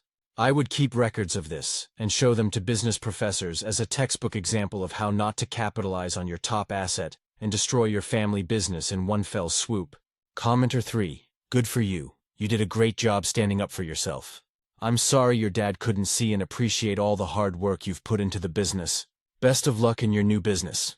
Keep us updated on how your family reacts. Oh, if your sister pitches a fit, tell her, I thought everyone was replaceable. Stories number 9. AIO for dumping my 3 years girlfriend over not a date. So I have been with my girlfriend for about 3 years. In what was a pretty much classic exclusive relationship. We were living in a big city, and recently, very recently, that's going to have its importance moved to her province of origin. When moving, she picked up a new job. Real estate agent. I work from home and am there pretty much all day. She also gets to work from home, unless she has property visits. To cut to the chase now that the setting is set. A couple days ago, she tells me she's got a visit, and leaves the house at like 3:45 p.m. I finish my day of work at about 5, leave for the gym, train for about 2 hours, and come back around 7:30 p.m. Still no girlfriend. I don't think much of it. I shower, start prepping my food, and finally a bit before 8 p.m. she shows up. I'm a bit curious, so I ask where she was. Still, at this time, without thinking much of it. The clients were a couple and didn't like the first house, so they visited another one, and then another one, and then she got home. See, at this point, still not really suspecting a big thing is happening. I start to find things weird. I've visited houses, I know how long it takes, and 3 visits certainly do not take 4 hours. So I keep poking, out of curiosity, and after some time and some more poking, at some point, the couple became he. At this point, my spider sense goes off. I keep poking at her story, and the more I poke, the more she contradicts herself. I know something's up. The discussion lasts and lasts. She obviously is out of options, but still refuses to do the big reveal. I get tired and just say that I'll go to bed, that we'll pick up the next morning. Except no. I get to bed, and I can't stop thinking. I go back down and corner her metaphorically, of course. I get up in verbal intensity and basically leave her no choice. She refuses. The intensity goes up another notch. And at the very last second, when literally it was, give me something or get out, she timidly admits, we ate, we went on a dinner, which she now maintains tooth and nail wasn't a date. She's been an agent 2 weeks. I broke up the relationship right then and there. Thanks for your attention. Comments, commenter 1, yeah, nah. Business meetings or dinners are a normal thing. There is zero need to lie that much over something like that. Like she lied about how many people were there. Basically the gender of the person, the locations, why she was late. And only gave in when you gave an ultimatum. You don't want her around. Commenter 2, TBH dude. Doesn't sound like not a date to me. Sounds more like she skewed the truth to keep you off the scent. If it was a professional thing, why not just say it from the get-go? Don't play yourself down. You're worth more than half-truths. It stings now, but bullet dodged. NTA commenter 3. I go back down and corner her metaphorically, of course. I get up in verbal intensity and basically leave her no choice. She refuses. The intensity goes up another notch. And at the very last second, when literally it was give me something or get out, she timidly admits, we ate, we went on a dinner. Devil's advocate here. Do you often get defensive when she would talk to interact with other men? Have there been other instances of you getting upset or not letting her interact with male friends? Maybe it was nefarious, maybe it was innocent, and she agreed to dinner with a client but knew you'd get upset to know she was out with another man, even if strictly professional. Maybe he made a move at the end, she turned it down, and was scared you'd be upset with her. You'll likely never know the whole truth now from the way you approached it. You're admitting to raising the intensity and cornering her. She's timidly replying, I think you scare her. It sounds like you'd scare me, either way. Probably for the best that you break up. Commenter 4. Going against the grain to say yes, you are overreacting, and I'm concerned. I get up in verbal intensity and basically leave her no choice. What do you mean by that? Verbal intensity that leaves her no choice. This is a red flag that sounds like abuse, assault, and it happening in your bedroom at night sounds scary. No matter what she did, the intensity goes up another notch. Again, you're referring to yourself, right? What did you actually do and say? Just because she lied to you doesn't give you license to react however you want or verbally assault her. You had the intention to put the conversation off till the morning. But you lost your temper. That's overreacting. I'm wondering why she felt she had to lie to you. I would not be surprised at all if she was already afraid of you. Stories number 10. I'm in some deep shit in a divorce. My wife's father is super rich and never hesitates to throw gobs of money at whatever problem she has. He also hates my guts. That's just to say that I'm sure he will pay for the best attorneys money can buy. I need someone who is good but can fight hard relatively cheaply. Does anyone have a recommendation? Update. A while back I asked for advice on a good divorce attorney in another sub. Someone said you don't have to hire the best or most expensive attorney. You need to consult with the top family attorneys in town. The lawyer cannot represent your ex-to-be if you've discussed your marriage with them. It's a conflict of interest. Read up on it. There are a few tricks you can pull to help even the playing field. Based on the advice I got, I spent the next few weeks talking with like 30 divorce attorneys in town, so that my wife and her dad would not be able to hire one. I never hired an attorney myself because I could not afford one, but my wife found one anyway.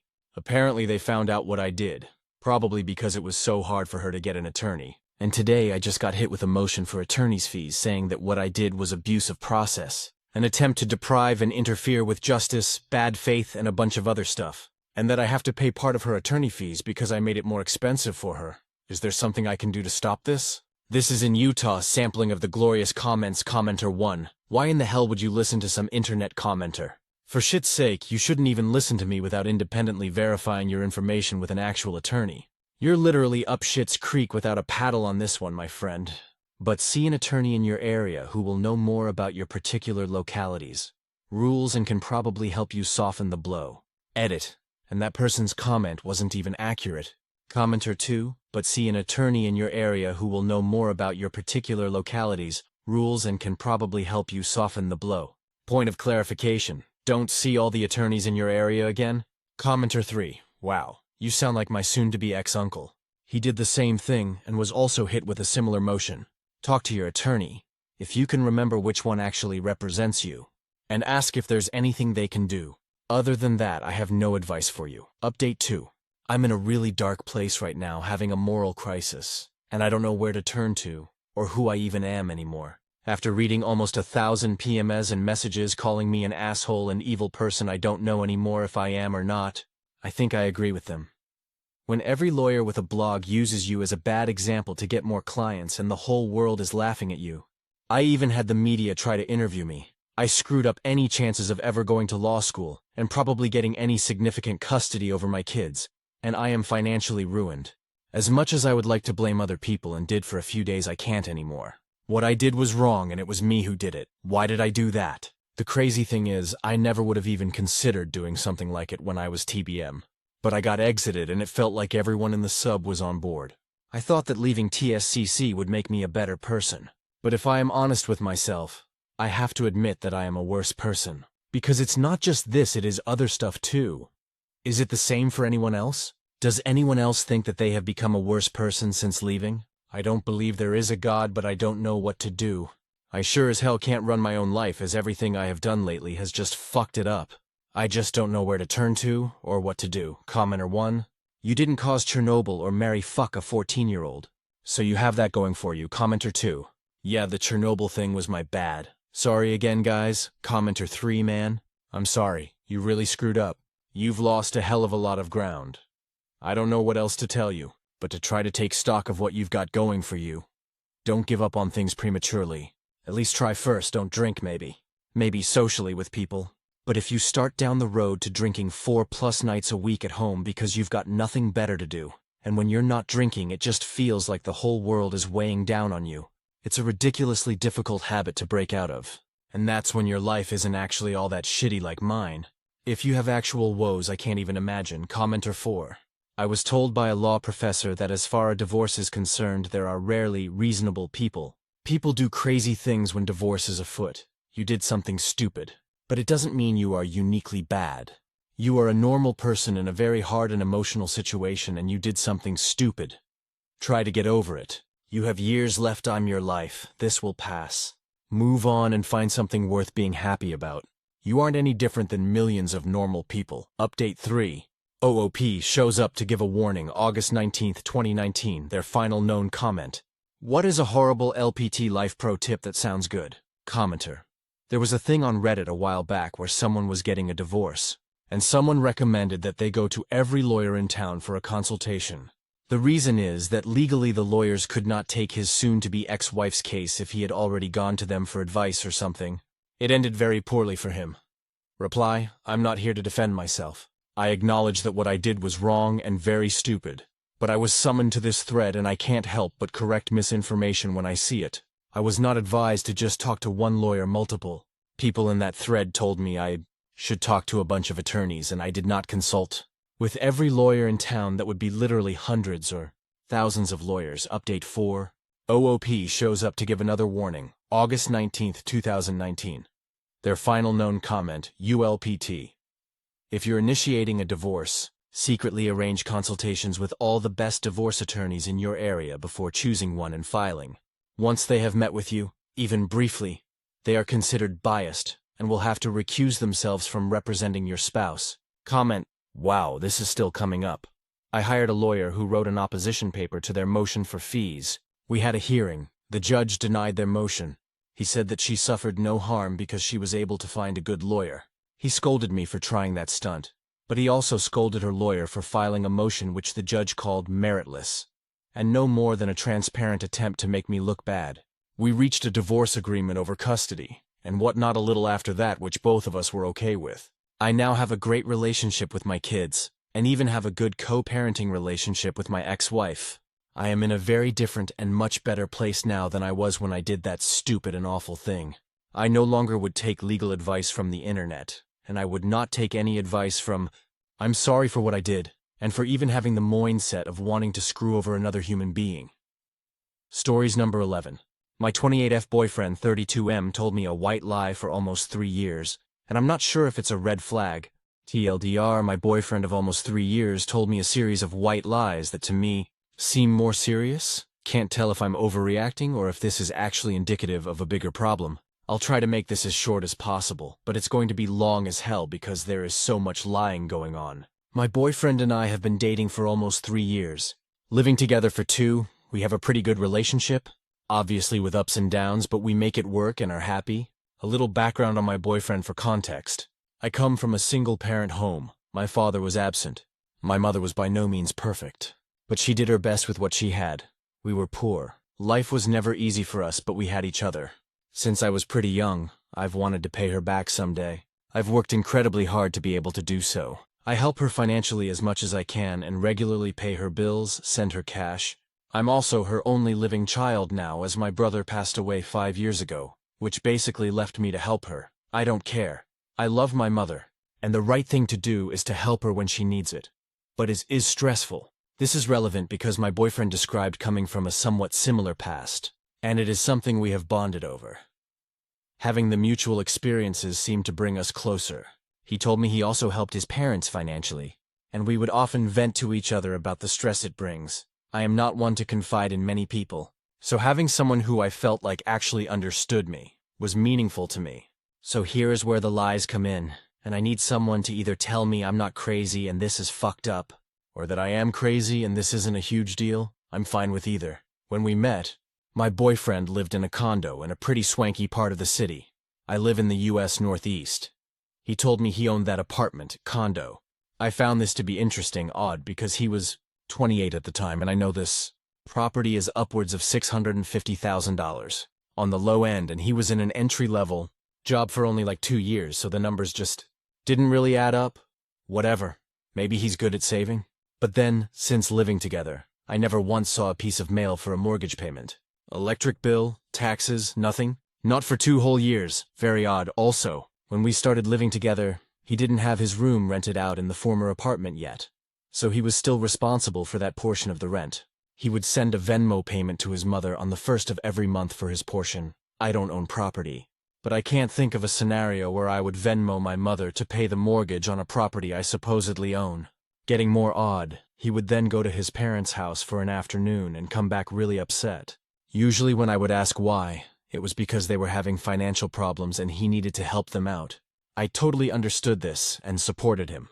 He literally has cried on my shoulder about this many times. He tried to start a company years back and ended up getting into debt somehow.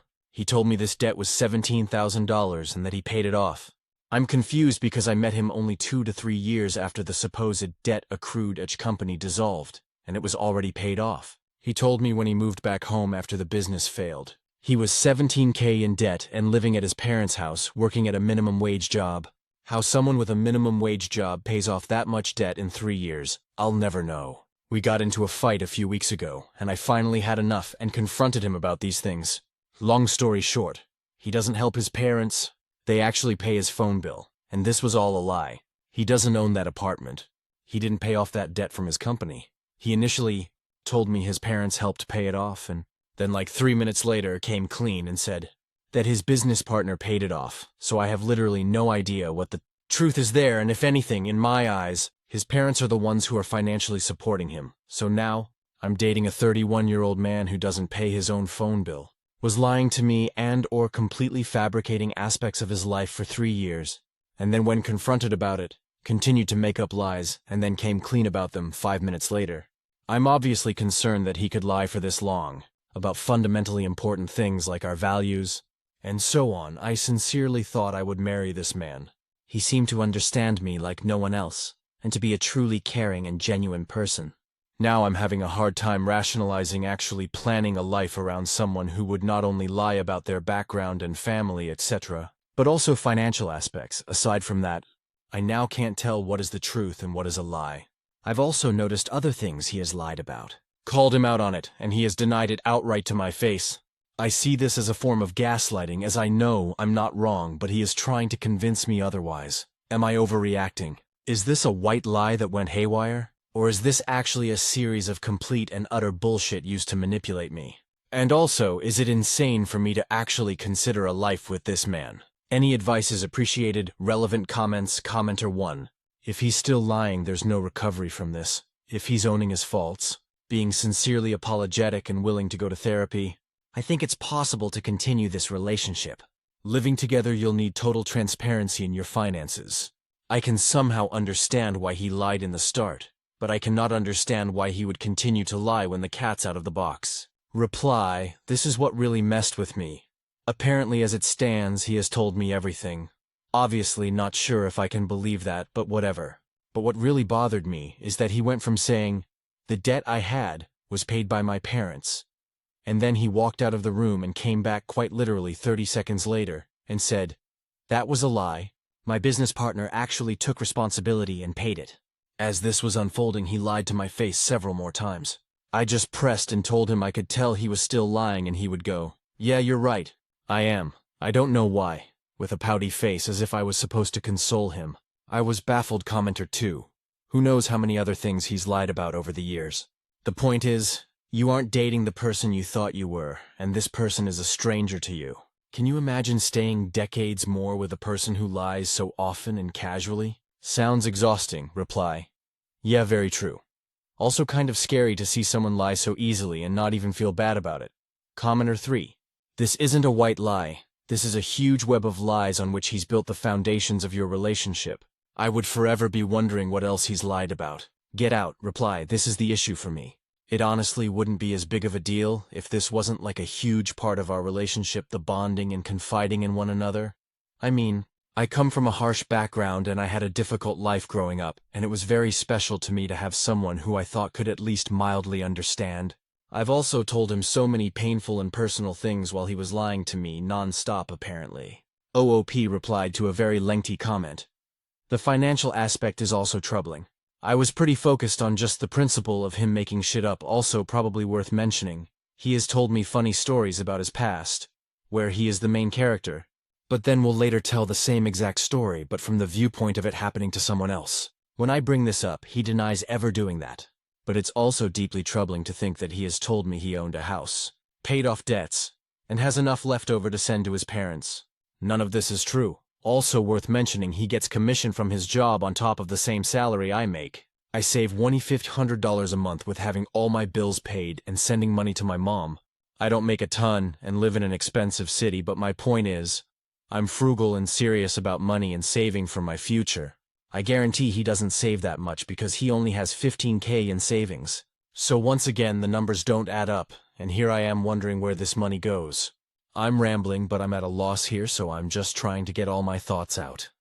Thank you for taking the time to respond. I have this vision of myself at like 35 with a couple of kids and finding out about some other really serious lie, and it terrifies me. I'm also really scared because, to be honest, I find it hard to open up to new people over fear of them judging me for my past.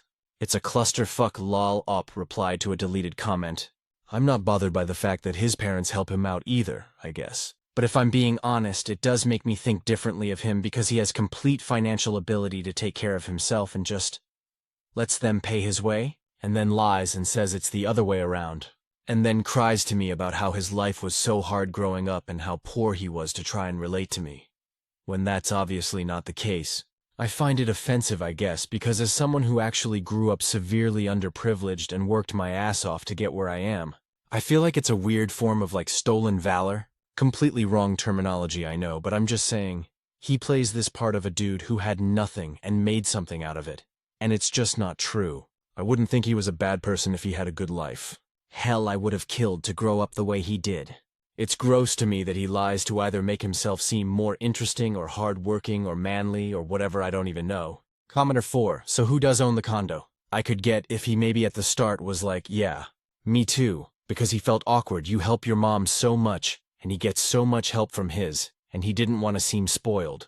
Not a good enough reason to lie, but I would understand it. But he went as far as to constantly lie. Pretend to be upset when he came back from visits. Kept adding to the lie. He seems very manipulative. For all you know, he was telling his parents you were in dire financial need. Reply, his parents own it. I get the trying to relate part, but he has painted this picture of this really underprivileged life. And it's just not true. I started to question obviously when I realized his parents own a nice house in a nice part of a major city. They also clearly own this condo. I grew up poor, and literally nobody I'm related to owns 2 properties, both in expensive parts of a city. I'm not saying it's impossible, but he fabricated this big struggle that I think was max 2 years long when his parents first moved here. Also worth noting that yes, he has told his parents things about me that I specifically asked him not to, personal things about family issues, and then lied about it to me. Admittedly, not my proudest moment, but the lying got to me. I went through his phone and saw him texting his mom about it. Update. My 28F boyfriend 32M told me a white lie for almost 3 years, and I'm not sure if it's a red flag. TLDR, we broke up. My previous post got more attention than expected, so I figured I'd update. Well, it's over, as many of you suggested. I couldn't possibly build my life around someone who lied so pathologically. I initially agreed to work on the relationship, provided that my ex get therapy to work through why he felt compelled to lie about so many aspects of his life. I also requested that he come clean to his parents, my parents, and anyone else he lied to or embellished the truth to. He agreed to this, and seemed genuinely interested in working on things and himself. I really wanted it to work out and was willing to accept that maybe he was just wildly insecure, had some attachment issues or something that caused him to act this way. I waited 4 months for the therapy and confessions to happen, and they never did. Not surprisingly, for those of you who were confused about how I didn't know he did not own this apartment for so long, thought I had never met his parents. I had met them many times. But TBH, they are pretty cold people who I never really connected with that much, and was definitely not comfortable enough to be like, hey, is your son a pathological liar, or is all of this true? On top of that, he also told a lot of these lies to his parents as well, so they wouldn't have been keen to what I was talking about anyway. It got to the point where basically anything that came out of his mouth seemed like a lie, or at least a half-truth to me. Also, I lost respect for someone who could lie so easily, and then not even feel guilty enough or any remorse to come clean about it. I'm pretty honest, almost to a fault. So the cognitive dissonance there that occurred from being with someone who had basically opposite values from me was tough. I'm sure there were a lot of other things he was hiding, but I don't even care. I've been single and living alone for a week, and to be frank, I'm killing it. I'm now responsible for 100% of my rent, and I barely have any savings left. But I still feel like a giant weight has lifted off my shoulders. Crazy how that works? I want to thank all of the people who gave me the hard truth straight up and encouraged me to leave. Even though it was all coming from internet strangers, it still helps to hear people tell you that you deserve more than what you're getting. I'm so happy, and I must be giving off a much better vibe, because I've already had 2 dates and been asked for my number a handful of times. I'm a server at a restaurant, LOL. I sound like a cocky asshole, but God, does it feel good to remember you're not as worthless as someone made you feel. Thanks, Reddit.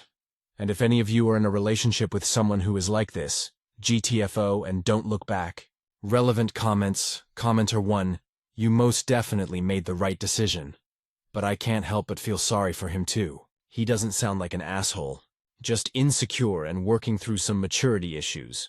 When asked directly, he did fess up, which takes courage, especially knowing he might lose you over it, which most likely means he was at least trying to put you above his pride for once. Those isn't sympathy for the devil, as I think he brought this on himself.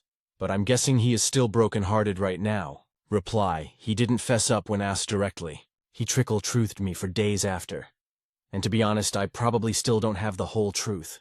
I'm not going to say he's a bad person, but I'm also not going to praise him for being forced into telling the truth, and then continue to tell half-lies during that comment or two. Wasn't suggesting praising him at all, like I said. I think you made the right call, but I just find life too sad and tragic sometimes when love, albeit broken, exists between two people. Reply, I definitely agree. That was the hardest part about it. Commenter 3 Deadweight, were you paying for any of the bills of that condo? I get he lied, and I have a zero tolerance for that myself, but it sounds like he was enabling you to give more money to your mom or save it. Reply, how does it sound like that? Lol, I don't really see how you would get that from what I said. We split all the bills 50-50 and I made less money than him.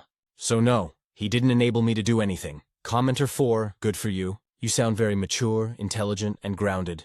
I am curious how you ended it and how he reacted. I wish you the best, for you sound like a great catch. Reply, it was fucking awful. I went out with some friends, had 1 glass of wine invented to them. They didn't tell me to break up with him, but seeing the reactions on their faces was an eye-opener. I came home and ended it, and he would not leave the apartment for 2 days, begging me not to break up with him. Luckily, my uncle owns the apartment and he's a Vietnam vet, so not a dude you want to fuck with, lol. I called him and told him what was going on, and he got my ex to leave. But the 2 days in between were torture and manipulation. UP relied to a deleted comment. I didn't prove him right. I asked him on many occasions, and when he finally told the truth, he waited 4 months and never sought therapy like he said he would.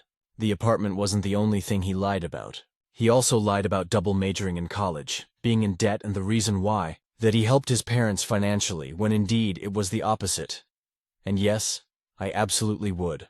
Lying is not acceptable to me, and doing it for 3 years on hundreds of occasions is bizarre and not okay. Thanks for your input though. Commenter 4. He had every opportunity to come clean and didn't.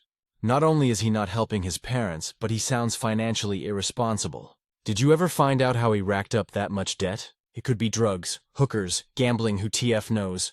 I think you made the right decision. Best not to think too much about it, but I'd be too curious not to do some more digging. That was likely the tip of the iceberg. I could forgive him if he said he came clean after a month or so, and said he was insecure and just wanted me to like him or something. But the continual deceit and web of lies is too much. 3 years is a long time to lie. Reply, I'm pretty sure even to this day, he hasn't come clean to his parents, even though he told me he did when we broke up. He came by last night to grab the last of his things. His dad was downstairs waiting in the moving truck. I asked him if he had told his dad the truth, and he said yes. But then I said, okay, I'm going to go ask him then. And my ex rushed outside to get to his dad first, to let him know I was coming. I obviously didn't even end up talking to his dad, because by my ex's reaction, he clearly did not tell them the truth yet. The debt is confusing to me still. But apparently it had something to do with him starting a company with a business partner friend. It going sour, and for some reason the situation needed lawyers. So the story goes that his business partner friend hired the most expensive lawyer he could find, which apparently cost them $17K. My ex said he had to pay that off. That was a lie. He actually stuck the debt with the former business partner friend, then bounced home. Again, not sure how much of that is actually true, because that was one of the things he trickle-truthed me on. The 3 years was very long, but what disturbed me most is that the day I decided to confront him, he continued to lie to my face. Then the lie wouldn't add up in my mind. I'd press more, and then he would tell the truth. Again, not sure if it even is the real truth. Lol. Commenter 5. When I met my partner, they said they owned their apartment, but nothing comes in his name, it's all his mom's. I'm berated for accepting finance from my family while I think he sits in his... Yes, he pays rent, but I doubt his name is on it. Reply, that's literally the exact scenario as what happened to me. He said he owned the place, but all of the paperwork had his mom's name on it. He Venmo'd his mom his portion of the rent too.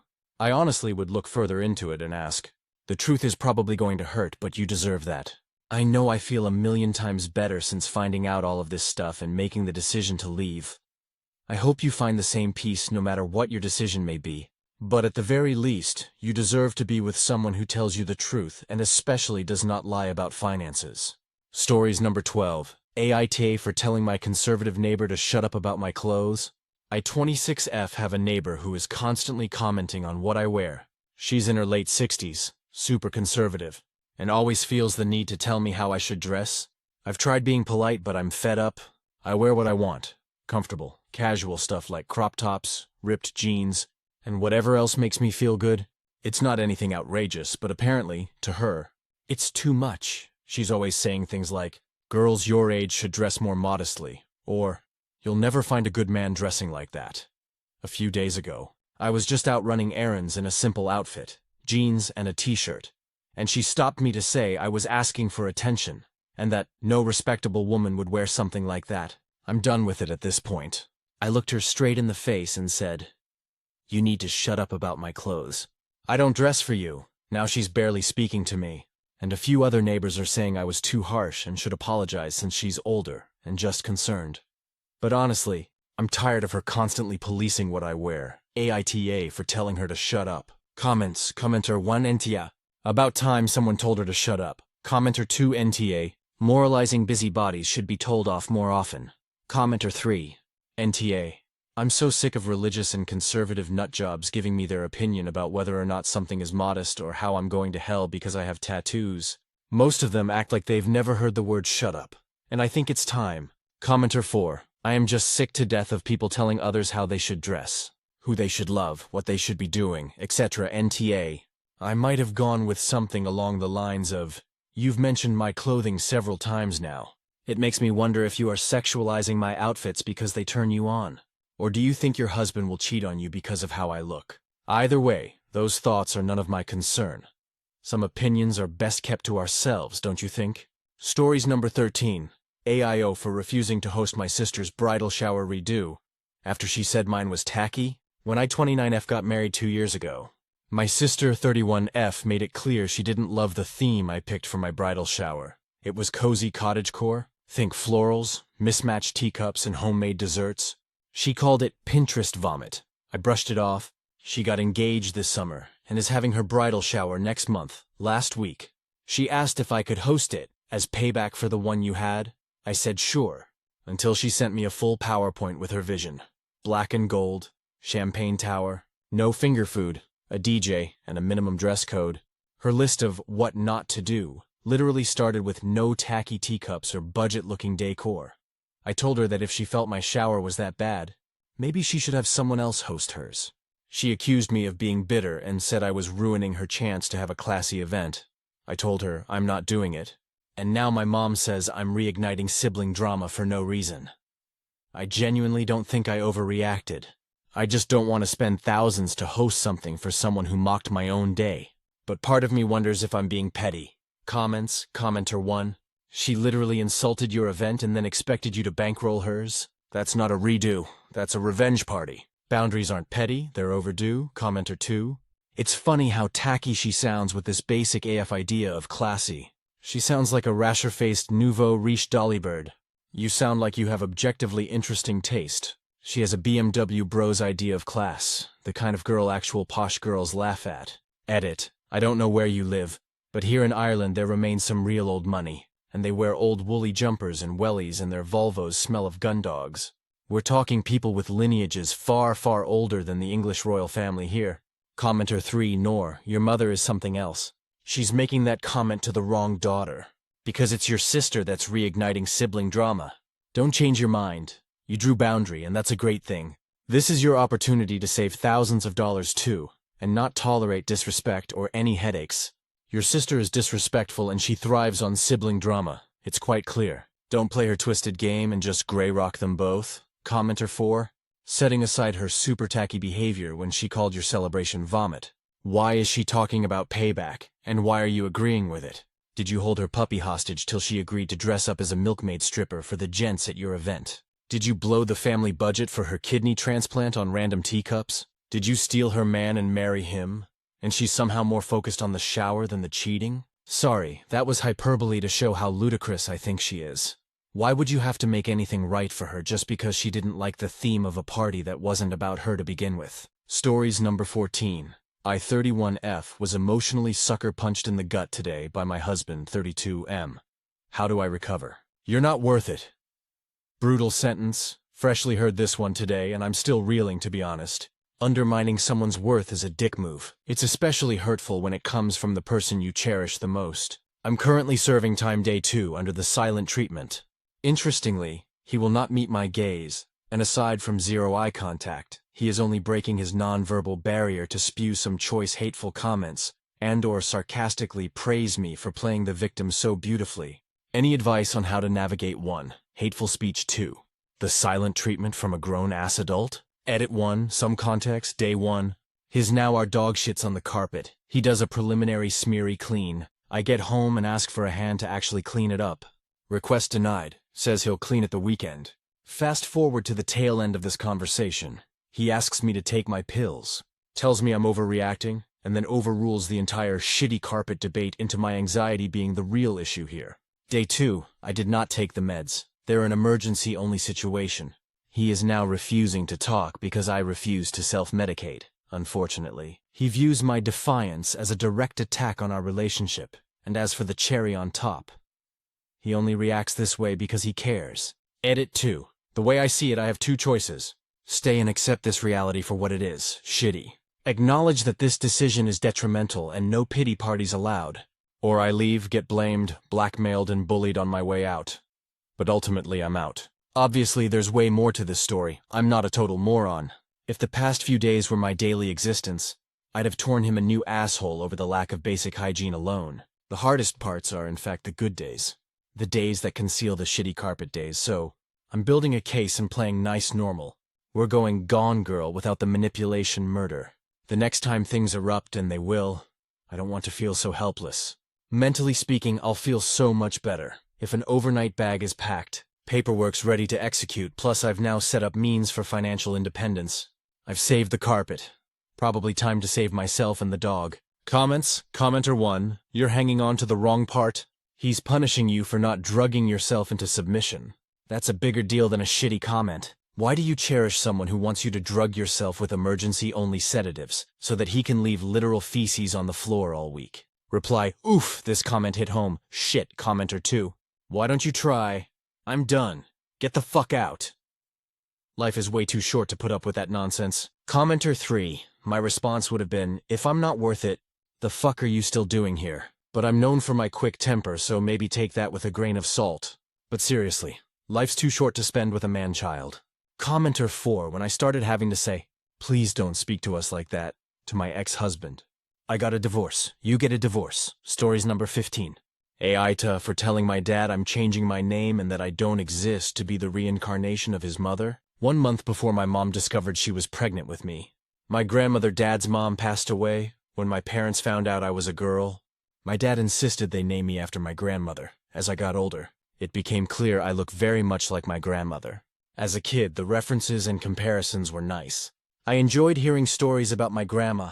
The comparisons were always complimentary. And then I hit my later teen years. I started doing some things that my family didn't agree with. I chose a college career path that my dad was not fond of. He began comparing me to my grandmother, but not in a good way. He made it clear I had to live up to her legacy. He said I was going to let her down if I didn't do things the way she had. I was freaked out by this and refused to change what I was doing. And then it continued. I grew out of certain hobbies and was scolded by my dad and his brothers because your grandma enjoyed those. I'd say I didn't anymore, and they'd insist I had to like them because I was just like her. That honestly made me even more done with the hobbies. Before it was because I simply lost interest and gained new ones. Now it was because I didn't want to do anything she had. Because clearly it'd be held over me for life. When I was in college, I cut my hair differently, and again, they had a freak out. It was at this point that I entered therapy and realized, for years, they had basically been treating me like the reincarnation of their mother. My dad had warped my entire identity to match his mother's. I started questioning if I really liked certain things, if my dad really loved me for me. So I started exploring myself, trying new things. My dad continued to get upset. Potentially the biggest upset is when I started going by a shortened version of my name. My full name is Lorraine, but I started going by Rain. Some friends had called me this in high school and college as a nickname, but I fully embraced it. My dad and his brothers refused to call me that, and would get upset if anyone did. Then I dyed my hair. I still look like her in the face, but my hair was constantly compared to hers, and I know it was a kick to my dad and uncles. I explained why I was doing all of this, and they called me dramatic. But the comparisons never stopped now. I'm 27 and I'm getting married next year. My dad recently asked me if I was going to change my last name. I said yes. He begged me to keep it because even though I go by Rain now, my full government name is the exact same as my grandmother's. I said I wanted to have the same last name as my husband and any future children we shared. I also told him I was using this as an excuse to change my first name legally to Rain. I'll keep my middle name, which again, I share with my grandmother. My dad was very upset and told me I was being spiteful. I said I'm not being spiteful. I'm trying to reclaim my own identity. I pointed out to him that I don't exist to be the reincarnation of his mother, and that maybe if he hadn't pushed the identity so hard on me, I wouldn't feel like I have to do this. He got even more upset and said, maybe one day I'll understand how it feels when he's dead. He hasn't spoken to me in a few days, and my mom says I hurt his feelings. She feels like I shouldn't have told him I was changing my first name legally, and I shouldn't have said all of what I did. My fiancé is on my side, so I don't know what to think. Aita. Comments. Commenter. 1. NTA. Your father and uncles turned you into a walking memorial for your grandmother, insisted of treating you like your own person. Your mom is an idiot for allowing him to do this to you. People who turn their children into walking memorials and living monuments to their dead relatives suck. Commenter 2. NTA, and saying you'll understand when he's dead is quite the guilt trip. Commenter 3. Tell your dad, don't worry. When you die, I won't name anything after you. NTA reply. It's weird because he keeps hinting I should name my first son after him. My husband is also a junior, and we've both agreed that our kids will be receiving their own unique names. His family understands. My family is not happy that I won't use any of their names. Commenter 4. NTA, but I think you need to go LCNC. Your dad and uncles very clearly need therapy. They are processing their grief in a very unhealthy manner for them, and you. You deserve to be your own person without the burden of trying to live up to your grandma. Stories number 16. I 17M cannot get my parents' 45 members. 44F to listen to me regarding my sister's 6F educational needs. Okay, so I am currently in my second year of college. Child genius. Got fast-tracked through grades, and I have two younger sisters, Jess 14F and Anna. Anna was born fully deaf and is starting elementary school this year. I'm not trying to throw my parents into a negative light. They do love us. They've provided us with every opportunity possible, and we have wanted for nothing growing up. Even though my parents were thrown when they found out Anna was deaf, they are musicians by trade, and both me and Jess have been involved with music from a young age. They learned ASL along with me and my sister and tried their hardest to adapt. That said, I have always been closest with Anna as she's grown up, and she's like my best friend. She's always come to me if she's afraid or sick. She looks to me for interpretation or context when we're out, and she's always been my little shadow. So, out of everyone in our family, I feel I know her the best. My parents are sending Anna to a private special needs school in the coming year, and I personally disagree with their choice. I looked into the place, took a virtual tour, and from everything I have seen and read, it seems to be catered more to students with severe mental disabilities or mobility impaired. In fact, I couldn't see a great deal of detail about the services provided for deaf students at all. I brought this up to my parents, but they just brushed me off, saying it was what was best and they'd take care of her.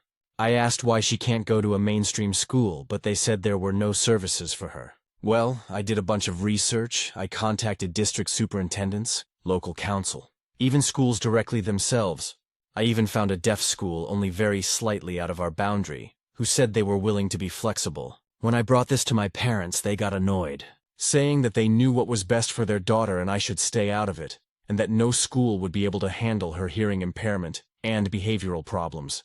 I was stunned. Anna doesn't have behavioral problems.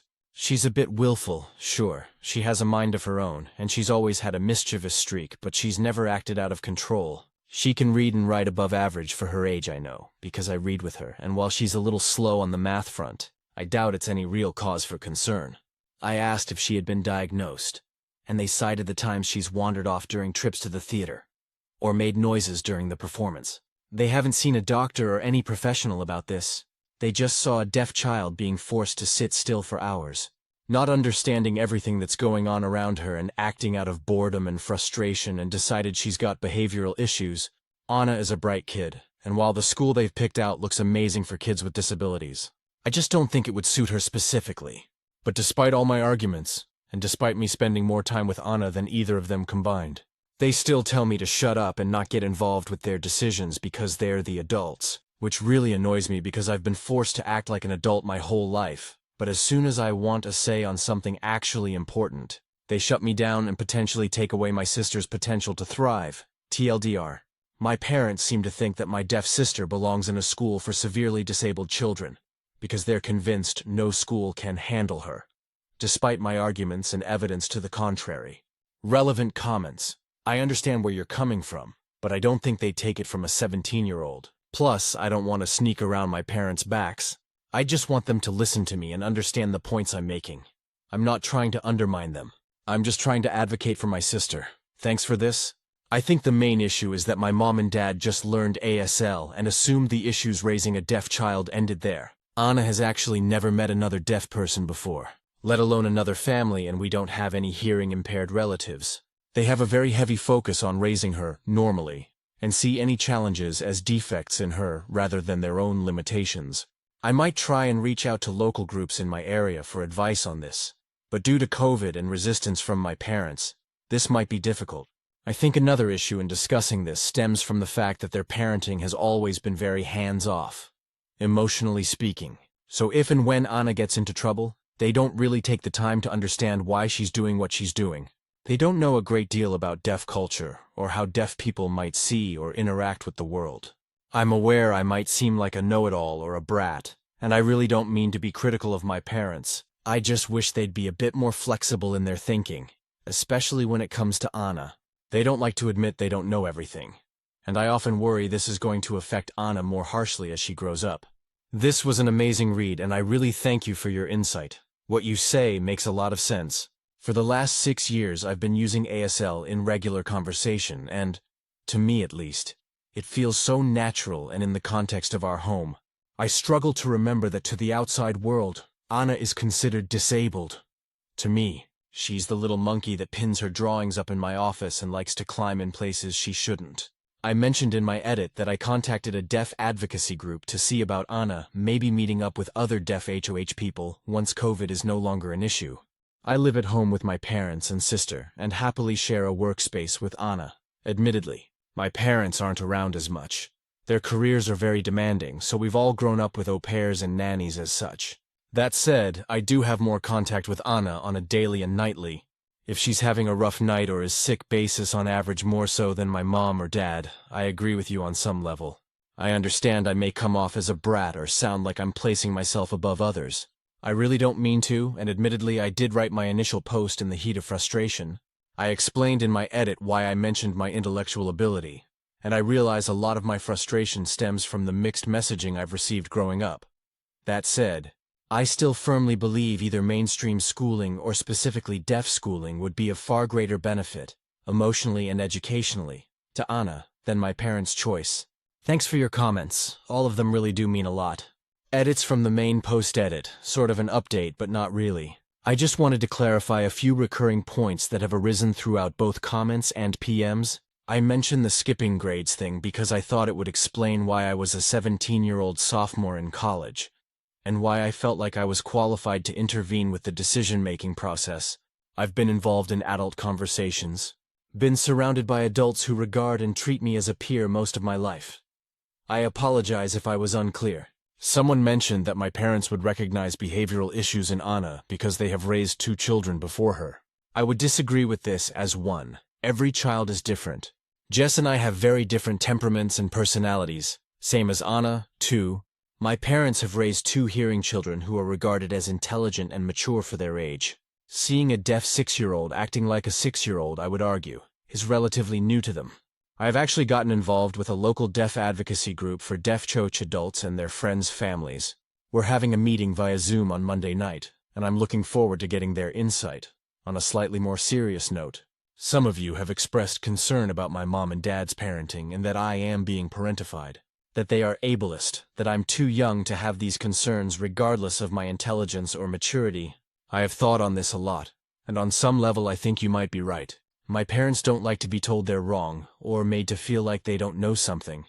And I don't think they have adapted to Anna's hearing impairment as well as they believe, and on some level, think it reflects badly on them, admittedly. I can see some of their flaws reflected in me, and I am trying to work on that. I do wonder if one of the reasons Anna is so attached to me is because I do give her affection and attention where our parents aren't as forthcoming. Regardless of whether I am too young, there is a little girl that needs someone to rely on, and if that is me, then I'll take up that mantle. I love my sister, and I want to strive to make the world better for her. I'm going to try a more subtle approach to this, rather than treating it like a debate with my parents working on those flaws. If anything comes of it, I'll be sure to update you. Thank you for all your comments and advice. It's been great to hear from so many people. Update: I 17 mem cannot get my parents 45 meter. 44F to listen to me regarding my sister's 6F educational needs. Hi everyone. About 98% of you were super wonderful on my last post, and seemed genuinely invested, so I thought I'd give you all an update. It's been just under a week now, and after trying some of the different tactics and talking points you suggested, in addition to reaching out to the deaf HOH community, my parents and I have come to a compromise. If only to shut me up. But I'm not the one that's important here. That would be Anna 6F, so come the new school year, Anna will be going to the school my parents chose, but we, including me, will be keeping in close contact with her teachers, specialists, etc. Her progress and talking to Anna herself about how she feels. If it seems like it isn't a great fit, we will be transferring her to the deaf school. It's a little out of the area, but I think we can make it work. I did open up to my parents a bit, as much as they could handle, and told them that I feel like I've been, not robbed, but had a stunted childhood, and that my academic abilities forced me to grow up quickly. That, coupled with their emotional distance and lack of physical presence with Anna, made me angry and frustrated that my opinions on her future weren't being taken into account. I wish I could say that was what did it, but honestly, my points about the school not teaching Anna independence and other arguments brought up on the original post probably eased them over to my side a bit. I kept my temper even this time. I mentioned in my edit on the last post that I'd gotten in contact with a deaf advocacy group, and they've provided some wonderful resources. So hopefully sometime soon Anna will finally be able to meet kids and adults like her. She's super excited by this. She's the least reserved and most outgoing sibling out of us three, so I've no doubt she'll make friends quickly. I've also made the decision to start seeing a therapist to maybe work on some of the issues that I've been reflecting on, and to get some emotional support where my mom and dad dropped the ball. I don't see them changing, or even admitting they need to change anytime soon. But that doesn't mean I have to stay complacent. That's more or less the main chunk of what I wanted to say. I noticed the rules say we aren't allowed to upload images, so I'll just describe the drawing Anna just gave me to pin up on my office wall. She's a brilliant little artist. I'm not even biased. An ocean surface. A large boat approaches from the left-hand side, full of garbage. A great blue whale stands mid-breach, opposing, brandishing a gun in one flipper. A speech bubble from the whale reads, "No," while the ambiguously gendered humans on the garbage boat scream in terror, presumably ready to flee. Her kindergarten assignment was to come up with a way we can protect our oceans from pollution, and personally, I think she's hit the nail on the head. Thank you so much to everyone for your thoughts and feedback. TLDR, my parents and I came to a compromise on my deaf sister's elementary school. I am working through my issues. Anna is getting to know her community, and she drew an awesome picture today. Relevant comments, haha. We're not really a gun-toting family, but we live in the US. She has likely picked the idea up from somewhere, probably Hollywood, and I agree. That likely says something disturbing about our society. That said, Anna is super passionate about the ocean. She's going through her mermaid phase, and I guess arming the whales makes more sense to a 6-year-old than lobbying governments and the like. Her kindergarten currently has an ASL interpreter for her, but she's only a student volunteer. But I can ask her if she knows of any resources. In addition to the local DHOH advocacy group I recently joined. Thanks for your support. Anna, at around 6 months old, was my parents' first exposure to anyone regarding disability. I'm glad they learned ASL fluently, horrifically. There are parents who don't even do that, but they didn't really learn anything beyond that. Maybe they'll change, maybe they won't, but hopefully I and others will be able to give Anna the fulfillment and companionship she needs. She's my best friend. and I couldn't imagine doing anything differently. Thanks for your support, totally. She's a bright, attentive kid when she's in an environment that she can comprehend. Once or twice I've entertained her with tic-tac-toe or the scribble game when we're somewhere that isn't accessible, and she's been happy as Larry. Thank you so much for your insight and support. I hesitate to criticize my parents too heavily. They are, after all, my parents, but I have to concede they are ignorant on matters of disability. And just assuming that learning ASL was enough to get them through raising a deaf kid. Ableism is pretty inherent in society, whether it's conscious or not. But I believe that education and exposure can change that. Anna and I have been super close from before she was even able to walk, so standing up for her just feels completely natural to me. Thanks for your support. I know I can never fully understand what it's like, but luckily, Anna is excellent at making her thoughts and feelings known, and I can't wait for her to start meeting people like her. Stories number 17. Aita for saying I will divorce my husband even if it puts his citizenship at risk. My husband came to this country on a student visa and has worked for years on an H-1B visa before we were married. He's from India. We work in the same industry and used to work at the same company. His parents have been staying with us for a few months, and his mom is a fucking nightmare and treats me as a servant. Her English is limited. She has been repeatedly told that I work the same amount of hours as my husband, and I actually make more than him. She's in my house that I own, not my husband's legally. There was a huge fight with her over the weekend because I did something she considered disrespectful. It was my birthday party, and I hugged and kissed a male friend on the cheek and danced with him. My husband has no problem with this because this friend is very gay. But my ML flipped her shit on me and my friend at my party. I told my husband her visit is over and she needs to go back to India. She was going to stay until November because she wanted to stay for the American Thanksgiving. I told my husband, no, she needs to go. My husband and I got in a huge argument about his culture, and I told him I will straight up divorce him, and I feel like he used me for citizenship in that argument, and I will say that to the courts. He got really quiet after that, but he must have told his parents because they are leaving next week. He's been very moody since, and is sleeping in the guest room with a sleeping bag, because he won't talk to me after what I said. I refused to apologize because it was his mom that made a scene at my birthday party, and he tried to get in my face about the disrespect comment. And I fired back. I know what I said was mean, but it's true. He's lived in this country long enough to know his mom's behavior is out of line and has refused to check it. Comments. Commenter 1 NTA. But I think when certain things are said, there's no turning back. Your relationship might have ran its course. Commenter 2. I don't see any coming back from this. I would never forget that the threat was made, and it would loom in the background of every disagreement. Commenter 3. You can't unring that bell. Your marriage is effectively over. You absolutely shouldn't have been forced to tolerate your MIL being a nightmare to you, in your own house. You also absolutely shouldn't have made an existential threat to the security of his whole life. You will literally never be able to walk that one back. He now knows that if he pushes you, you will straight up threaten his freedom and his ability to remain in this country. His mother is a huge AH, and he's a spineless mama's boy who used culture as a shield against criticism. But you took the nuclear option there. ESH, Commenter 4, a hole or not. I don't think there's any chance of salvaging this relationship. Unfortunately, you effectively nuked your marriage. By threatening his citizenship, he now has to worry about losing his job, facing deportation, and the possible legal ramifications if you claim marriage fraud, which can involve fines and/or jail time. Even if you don't go through with taking it to the courts, or had only used that as a threat with no intent to follow through, I doubt he's going to trust you from here on out. Stories number 18. Aita for telling my mom I'm unwilling to be my half-sibling's guardian if something happens to her and her husband before they turn 18. I 20F have 3 half-siblings 7, 5, and 4 from my mom's second marriage. My dad died when I was 8, and my mom has started to consider the fact something could happen to her and her husband before my half-siblings reach 18. She talked to him, and they wrote out a list of people to talk to about this. It went my grandparents, her husband's parents, my aunt, uncle and other aunt, and then her husband's brother. None of them were able to say yes to taking them in. My mom also asked her cousin who she has a good relationship, but she told her she couldn't do it with her own already large family.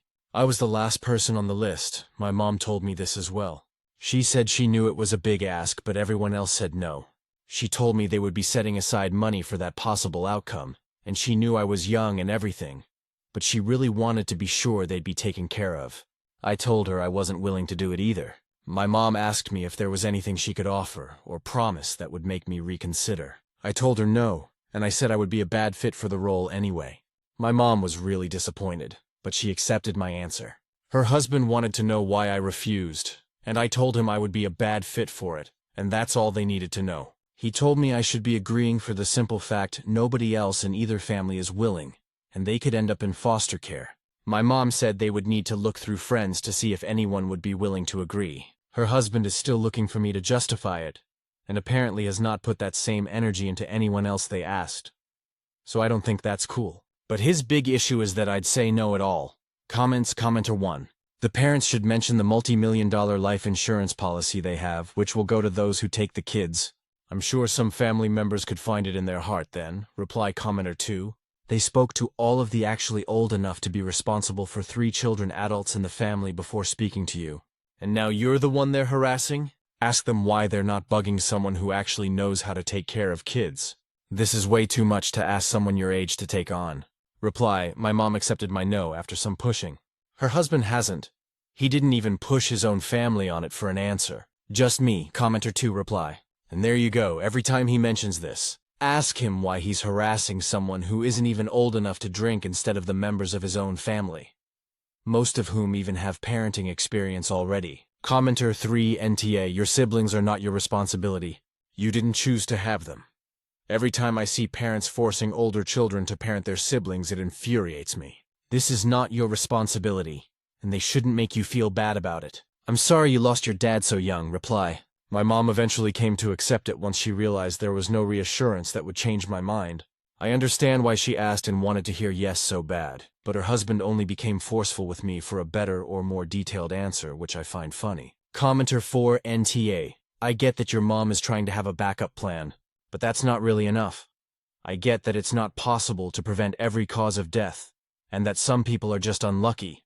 But is she actually doing anything within her power to ensure that she doesn't pass away prematurely? Your dad passed away 12 years ago, so I'm also wondering why this has only just occurred to her now. What was her backup plan for you, before your stepdad came into the picture? Reply. There was no plan for me. I know I would have been taken in by my paternal side in the event of losing both my parents, but even after Dad died, Mom didn't think of making plans. Stories number 19, Aita, for asking a friend to stop insisting I'm autistic. For some context, while growing up my mother would always insist that something was wrong with me mentally growing up. This spanned from when I was about 8 until I was 17. Most of my childhood was spent seeing different therapists, doctors, and psychiatrists. She did turn out to be right, that there was something I was formally diagnosed with OCD and ADHD at different points, and I was screened for autism twice. But it was determined I am not autistic. But because of this, I'm extremely uncomfortable with people even joking about my mental health or things I may or may not have. I'm in a friend group of 4 other people, and it's not something that's ever been an issue. One of them knows about my childhood and mother, as one of them grew up with me. Lately, one of them, Leah, has been on a kick of saying everyone is autistic. Your tism is showing, or, that's just part of being autistic. The others don't mind those jokes directed at them, which is fine. That doesn't bother me at all. But yesterday we went to lunch and I took pickles off of my sandwich, and another friend joked that I was being too picky. But Leah chimed in with, that's just because he's autistic. When I asked her to please not call me autistic, she asked why. It's not like I'm wrong, I told her. I'm uncomfortable with people assuming about my mental health, and she just told me I'm disgusting for acting like being called autistic is an insult. My one friend is saying I was right to set a boundary.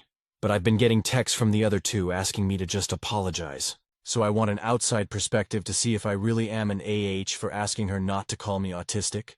Comments? Commenter 1. When did your tism is showing replace I'm just a little OCD as the sandwich board people wear to advertise that they're idiots and don't understand mental health?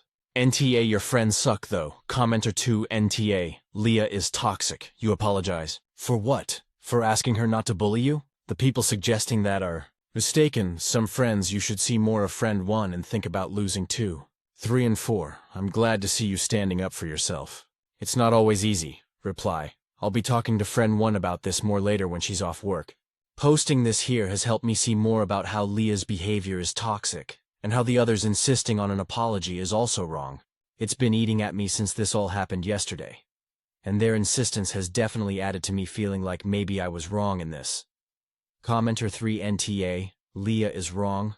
It is insulting to insist that someone is something they are not, even if the thing isn't negative. Don't apologize for not letting someone make fun of you. That's ridiculous. Commenter 4 NTA, I'm autistic, she's being an asshole. If you've been assessed and determined not autistic, she's armchair diagnosing you. Tell her that she doesn't know more than the psychiatrist that assessed you and determined she is wrong. And if she continues giving you a diagnosis you don't have, you won't continue to be around her. Then follow through. Commenter 5, I have 2 autistic children. One affected more socially and the other verbally. People who aren't professionals have no business diagnosing anyone in that way. I would never tell anyone, in spite of 25+ years of raising autistic young people, that they are autistic. I'm not a professional, I'm just a parent. I'm sorry your friend is treating you this way. You aren't a bad person for not wanting a label that isn't accurate. Honestly, this friend, Leah, doesn't seem like much of a friend. Reply. Thank you.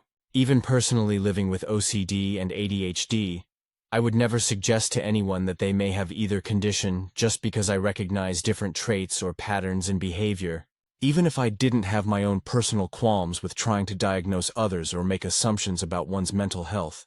It is really warming to see how many people do feel the same way. My other friend is going to call me when she gets off work, so I'll talk to her more about it before I approach Leah and the others about it. Stories number 20. My boss pushes MLM products on me and comments on my looks. I'm the admin assistant to the vice president of the company. The former vice president retired 6 months ago. I worked for her for over 3 years and never had any problems. My new boss constantly comments on my looks, my clothes, my hair, etc. I have told her I'm not comfortable with this, but she does it anyway. Her spouse is self-employed and involved in several home businesses, such as Avon and Young Living. There is constant pressure for me to buy products or attend the home parties thrown by her wife. If a month goes by and I have not purchased anything, she will point it out and ask me why. She has asked me for a list of the names and ages of everyone I am buying Christmas gifts for because she says her wife will have something for everyone on my list, and I won't need to worry about shopping. I'm not going to give junk to my family and friends. I can't afford to keep buying the MLM stuff and I don't have any need or use for any of it. It just sits at home collecting junk until I throw it out. I have directly told my boss I don't need it and can't afford it. When I do, she starts telling me how great all the stuff is and how everyone needs it. I have done the same when she comments on my looks and she says I should be flattered. How do I get my boss to understand once and for all she needs to stop commenting on my looks and pressuring me to buy junk from her spouse? The company I work for has between 30-40 employees. We have one HR person, and she may be friendly with my boss. They are members of the same club. I am pretty sure, update, I no longer work there. I gave notice shortly after you published my letter. I couldn't take my boss being so aggressive about her wife's products. It was constant, and the stress was making me sick. She also upped the commenting on my clothing and every aspect of my appearance, every part of my body. This included telling me I am delicious and saying I have a juicy apple butt she just wanted to bite. Her friend in the HR department and her boss, the president, did not take my concerns seriously. They completely ignored the MLM stuff, saying she was just being a supportive. Both of them also told me that I could sexually harass her, but not the other way around. Women can't harass men. I was told this in my exit interview. My cousin's wife is divorcing him, and she moved out. I moved in with him because he needed a roommate. My lease was up anyways. We lived together after college, and I was employed before him and covered all the rent until he got a job. So he said he would return the favor for me because he knew how bad my situation was here. My boss doesn't know my new address, so her wife can't send me any more MLM stuff in the mail. Even though I'm unemployed, I am no longer stressed out. I am job hunting and hope to find something soon. Stories number 21. AI day for not letting my aunt and uncle stay in my apartment while I'm out of town. So my aunt and uncle are visiting my city this weekend. I'll be gone the whole time for a trip I planned months ago. They asked if they could stay in my apartment while I'm away. I said no. They're upset and told my parents I'm being rude and not family-oriented. The thing is that they've never been nice to me or my parents. They've skipped every birthday, graduation, and family event. When they do show up to things, they act like they're doing us a favor. They also leave messes everywhere. I hate clutter, and I just know I'd come home to a disaster. They're not broke either. They can easily afford a hotel. It's not even about the money. They just don't like paying for things when they can use someone else's stuff.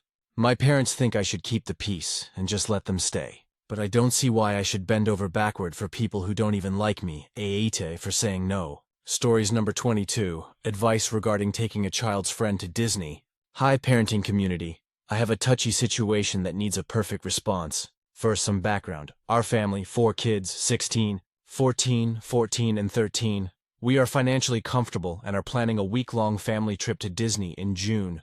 Girlfriend's family, from a different culture, live in a very small house with immediate and extended family members in a bad part of town.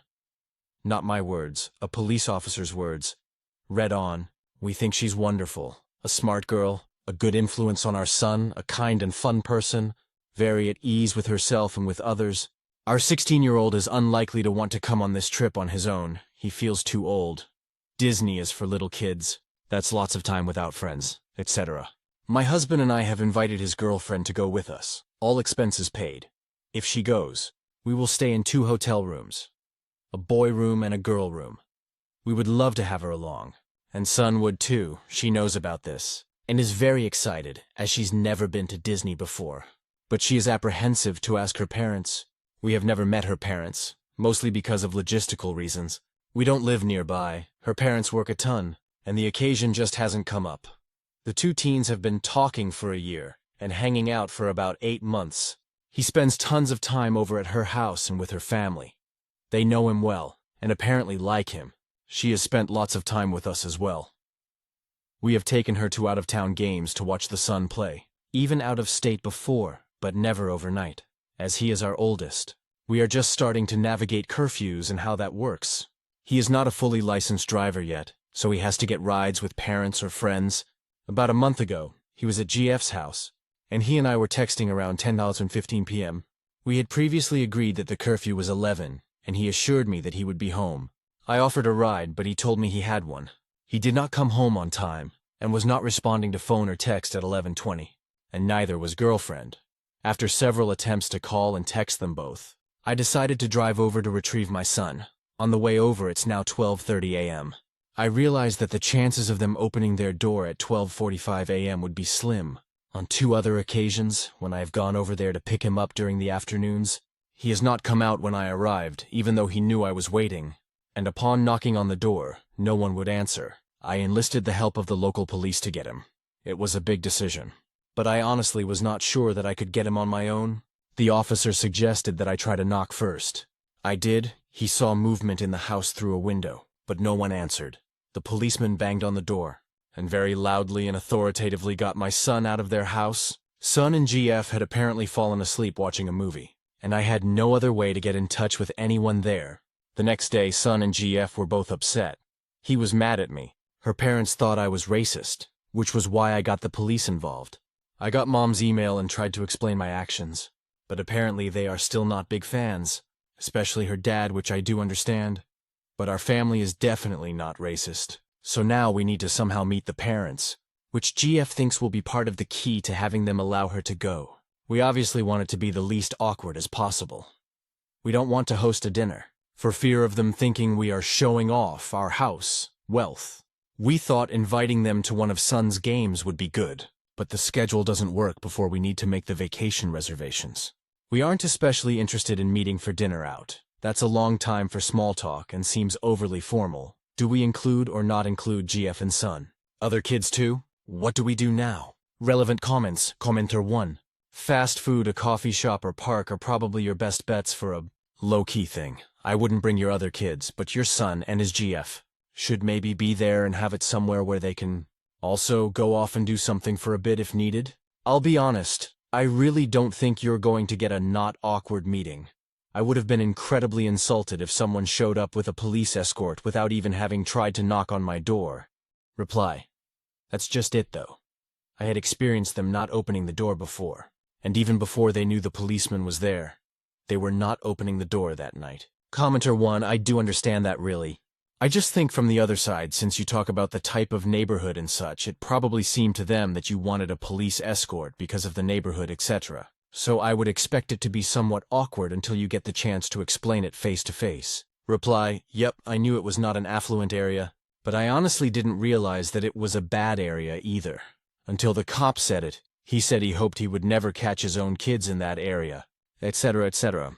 I was kind of surprised. I'm sure the people who live there know what's up. But I really didn't do it for safety. Commenter 1. They might also be reacting with embarrassment as well. I think once you get to sit and tall about it, they will realize you definitely aren't racist. I mean, you are allowing your son to date their daughter and want to include her on a family vacation. It will probably start off a bit awkward though. Commenter 2.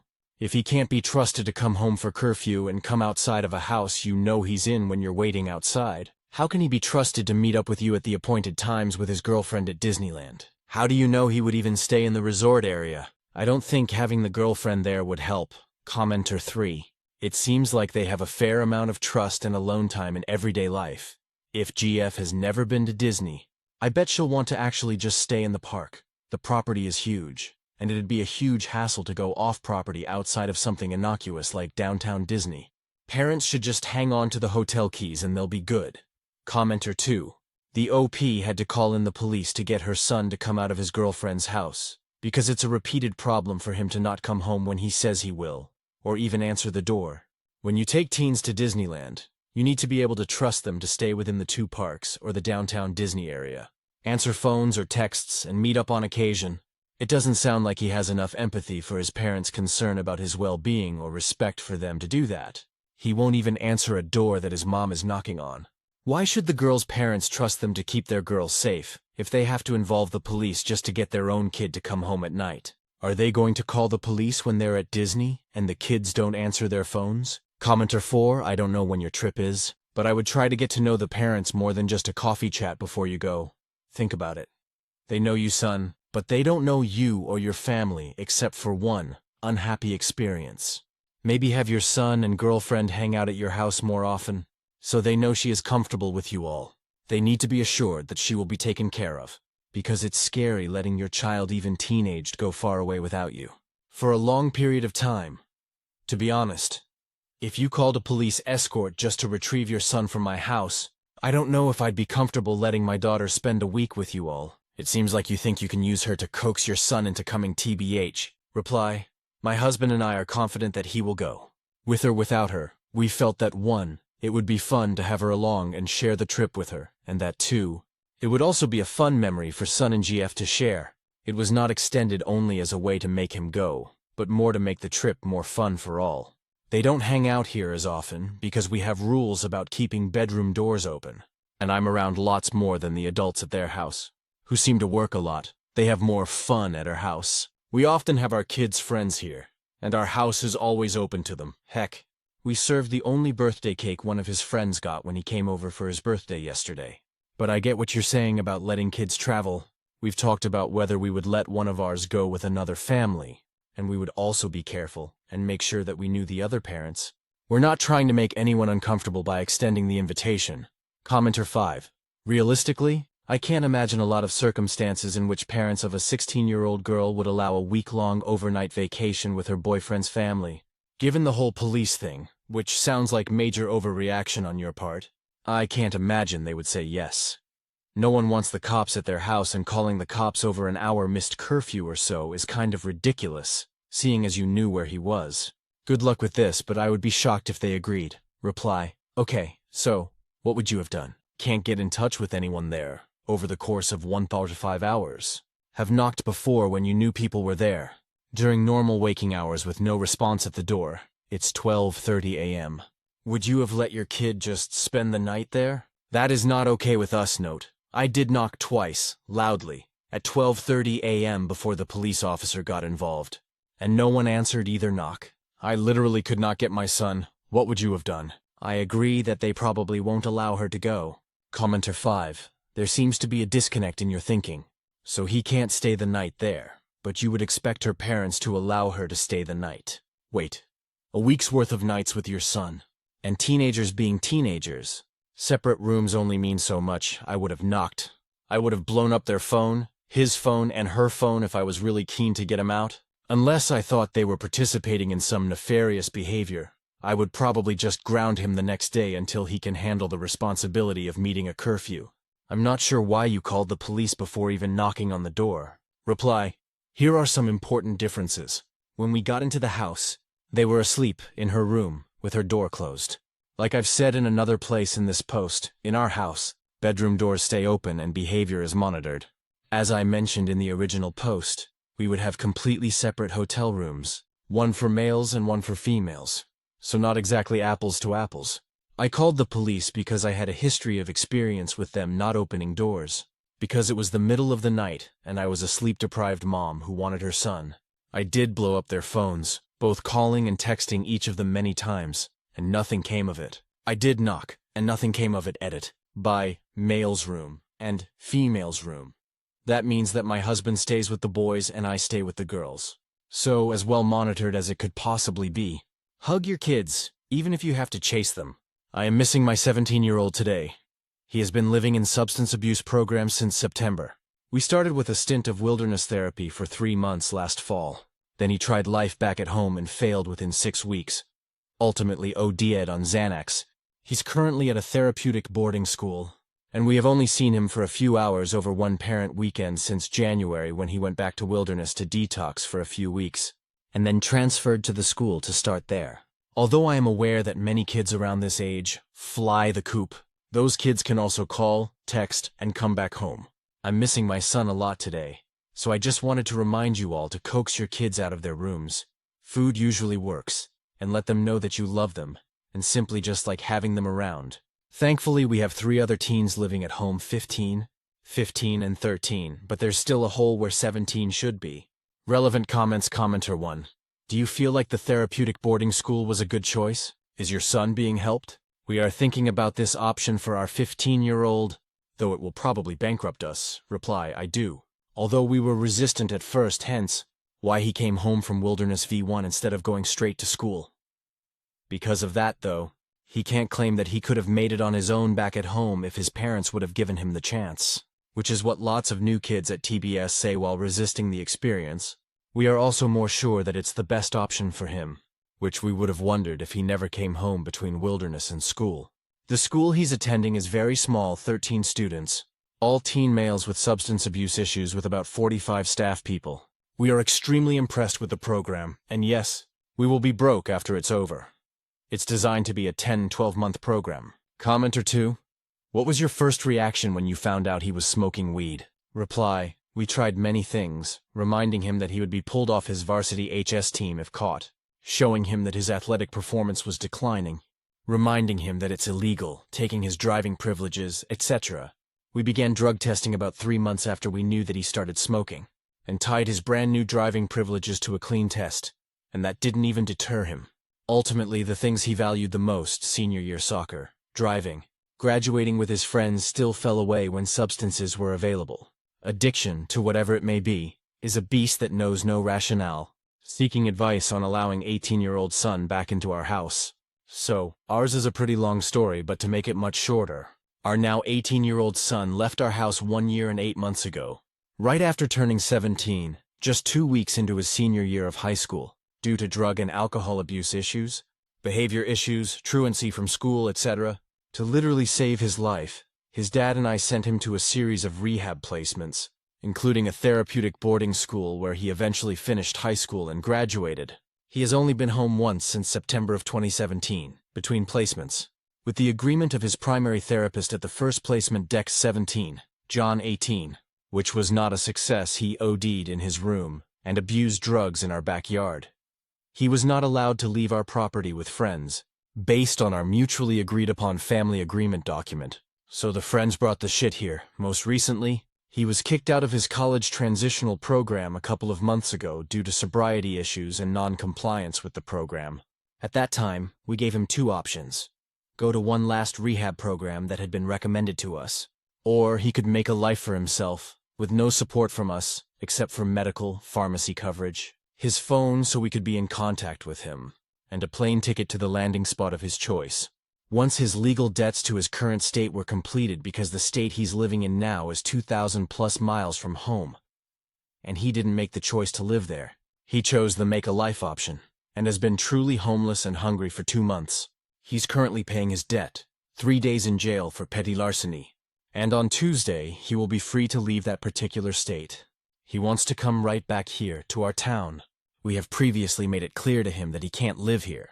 We have 3 other kids, all in high school. He has stolen from us in the past, and his sobriety challenges and general disrespect for rules, etc., has historically made us firm in this decision. We haven't seen him since Christmas, but I believe that he has matured quite a bit since living here last, with quite a bit of maturity still to go. As we are now anticipating him being back in our medium-sized town, we are wondering how to proceed. He is still a very young adult. He will be 19 this summer. Is there any chance that he could live here again? What would the rules be? How would we enforce them? We have done the urine testing route before to determine sobriety, and it's not fun at all. We are concerned about his effect on his siblings, and on us, honestly. This is a concern whether he lives with us or not. We also love him and would want to support him if he's sober and actively seeking success for himself. We just don't know where to start. This is uncharted territory for us.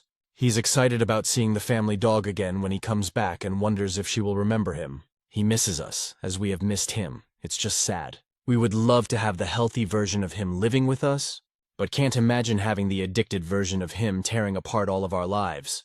What would you do? P.S. Please don't berate our previous decisions unless you've walked a mile in our shoes. We have done everything we could to ensure that he has remained alive. Healthy, finished high school, had the opportunity to start college, had more therapy than he ever asked for, etc., etc.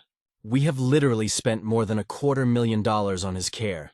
I'm sure if you thought there was a real possibility that you might outlive your child, you'd do all you could as well. Relevant comments. Commenter 1, I was this kid. Drugs, alcohol, behavior issues, etc. When I turned 18, my parents kicked me out and I thank them for it. I left with 2 bags of my belongings and a wallet full of $30. I slept on a couch, a mattress on a floor with no electricity. I did some things I wish I hadn't go get through, but I survived. I made it. If your child will ever make something of himself, he must try. He must fall flat and get back up. He must be able to handle consequences. I'm now almost 21 and moved back in with my parents due to my little sister being killed in a car accident. But being with my parents now and realizing the shit I put them through and what I did was enough to put me on the right path for life. I wish you the best of luck in this situation, though, and hope you and your son will have a chance to grow. Reply, I'm glad to know that you pulled yourself out of your situation. That's part of the reason we were actually okay with him being homeless for the last 2 months. He slept under bridges and hid out in sheds. His backpack and sleeping bag were stolen and we didn't help. He was hungry and we did not help. He finally decided yesterday that jail with a bed and 3 meals and people to talk with would be a better option than his current days, and chose to check in for his 3-day sentence. I hope that his time there will be an eye-opener and a catalyst for change. I'm very sorry about your sister. Life is not fair. Comment by OOP in the thread, our family abandoned my orphaned autistic nephew. Sucks for them. I'm happy to share our experiences. Our oldest bio kid was diagnosed with high-functioning autism when he was 18. At 18, so many things have made sense in his life since then. And in retrospect, that diagnosis has absolutely changed our perspective on everything he does, says and doesn't do. It explains a lot of his motivations. He's not an ass or being difficult. He's just being all he knows to be. When he was 12 and he ate the candy bar that his younger brother bought me for my birthday, he wasn't trying to hurt me or his brother. There was a candy bar in the fridge because I received it as a gift at 7 a.m. A candy bar, just sitting there. Awesome. I would suggest that you read and learn as much about autism as you can. As you prepare to embark on this journey, you will probably need to be his voice when he can't speak. His advocate, particularly with the high school football coach who also happens to teach chemistry and thinks he's an asshole from day one. Ask me, and you'll need to know how to encourage the best from him. And OP, it's possible to be diagnosed at any age, which may be enlightening and illuminating for you too. You're awesome people for taking this on. People with autism have a really cool way of looking at the world. Comment by OOP in the thread investigating boarding school options. I second the notion of keeping him away from kids and other versions of crisis. We sent our oldest son to a therapeutic boarding school. While there, the other boys made a homemade tattoo gun out of an electric razor, guitar wire, and pen ink. Almost all of the boys got tattoos in one night, some on hands. Being around other troubled kids is really not an optimal situation. They are forced to attend therapy at least where my son was. Forced therapy obviously doesn't work. They took the kids on field trips. My son found a first aid kit on a field trip and overdosed on the drug contents, while being egged on by the other boys. We spent 3 days in ICU. I would look into alternative options that don't put him around other troubled kids. These were just 2 examples of what happened at our son's school. It was $17K a month. Comment by Up in the thread, my teen is an e-girl and it's horrible. My oldest son missed his whole senior year of high school and more due to living against his wishes in residential drug rehab programs. He is now back home with us and is thankfully healthy. One arm is covered in tattoos, some homemade, some bought for cheap and badly done. Guess what? I treasure every day that I get to tell him good morning. And those tats don't bother me a single bit, because they are here in my house and they are alive. And they're on an arm that sometimes hugs me. Back up and gain some perspective to appreciate what you have. Stories number 23. My elderly neighbor who spray painted the poop in my yard, so I, along with my wife, son and 2 daughters, walk her over to my elderly neighbor's house with some cookies this evening. Thought it would be cool to show our kids how to handle situations in a positive manner. We sat at the table for about 20 minutes, and we talked and learned a lot. She's 73. Has literally no family in the state, and her husband passed away almost 19 years ago. She's obviously very lonely and only has her dog, who is getting up there, to care for and tend to. She walks the dog 3 to 4 times per day and brings it to the park in town a few times a week. Now the question everyone's wondering, including us, why the spray-painted circles? Well, she said it was so she and the kids didn't step in it. In her heart, she was doing a good thing. We said thank you for your concern and that we'll make sure to keep an eye out. In reality, we will just make sure if we see something, we'll scoop it. Anyway, we made a new friend, I think, and are planning on stopping by for Thanksgiving with a dish. And again at Christmas. She was actually a very nice lady who is just sad. And yes, we left our muscles with her and told her if she needs anything to give us a call. Thank you again to all those who were following along. Stories number 24. Main photographer didn't show up. I covered the whole wedding solo. Now he's ghosting me on payment. Was asked last minute to be a second shooter for a wedding. Because the original second had to cancel the morning of, I agreed. But then found out the main photographer also didn't show up because he'd apparently been in an accident on the way there. So I ended up shooting the entire wedding by myself from 12 p.m. to 11 p.m. A few days later. I messaged him to say the gallery would be ready soon, and asked when to send my invoice. He said to send it, so I did. Then nothing for 2 weeks. When I finally got a reply, he said he needed to check my quality. I sent him a few sample images, maybe 5 out of 600, and he said they looked great. I asked when I'd be paid and when to send the full gallery to the couple. Another week went by with no response. Then the groom reached out asking why things were delayed. I explained that I hadn't been paid yet. The groom said he'd contact the photographer the next day. The photographer suddenly said he never received my invoice. He definitely did. So I resent it. He said he'd make the payment that week. That was about 2 months ago. Since then, it's been nothing but excuses. I've been really patient and polite through all of this, but now he's claiming he already paid me last week. There's no money in my account, and he's asking me to send the gallery to the couple anyway. While he fixes it, I told him I'll send it over once the payment is actually settled in a very nice and polite way. I haven't heard from him since. At this point, I'm pretty sure he's trying to get out of paying me. Has anyone else dealt with something like this before? Eat it. Couple already know and told me. They know it's on him now to get things moving along, but from his side he is making it seem like they are pressuring him when I've already apologized to the couple for the long wait due to invoice. Settlement stories number 25. I canceled our family vacation. After my brother said my wife wasn't really family. I'm 34. My wife Emma is 32, and we've been married for 5 years. We met in grad school and have been together for almost a decade. My family has always been close. The kind of family that does big 4th of July barbecues, holiday dinners, and an annual summer vacation that my mom insists on calling the Anderson Getaway. It's usually a week at a lake house or beach rental somewhere in the States, and while it used to be fun, it's gotten a little complicated since I got married. See, my family likes Emma, or at least they pretend to. My parents are polite.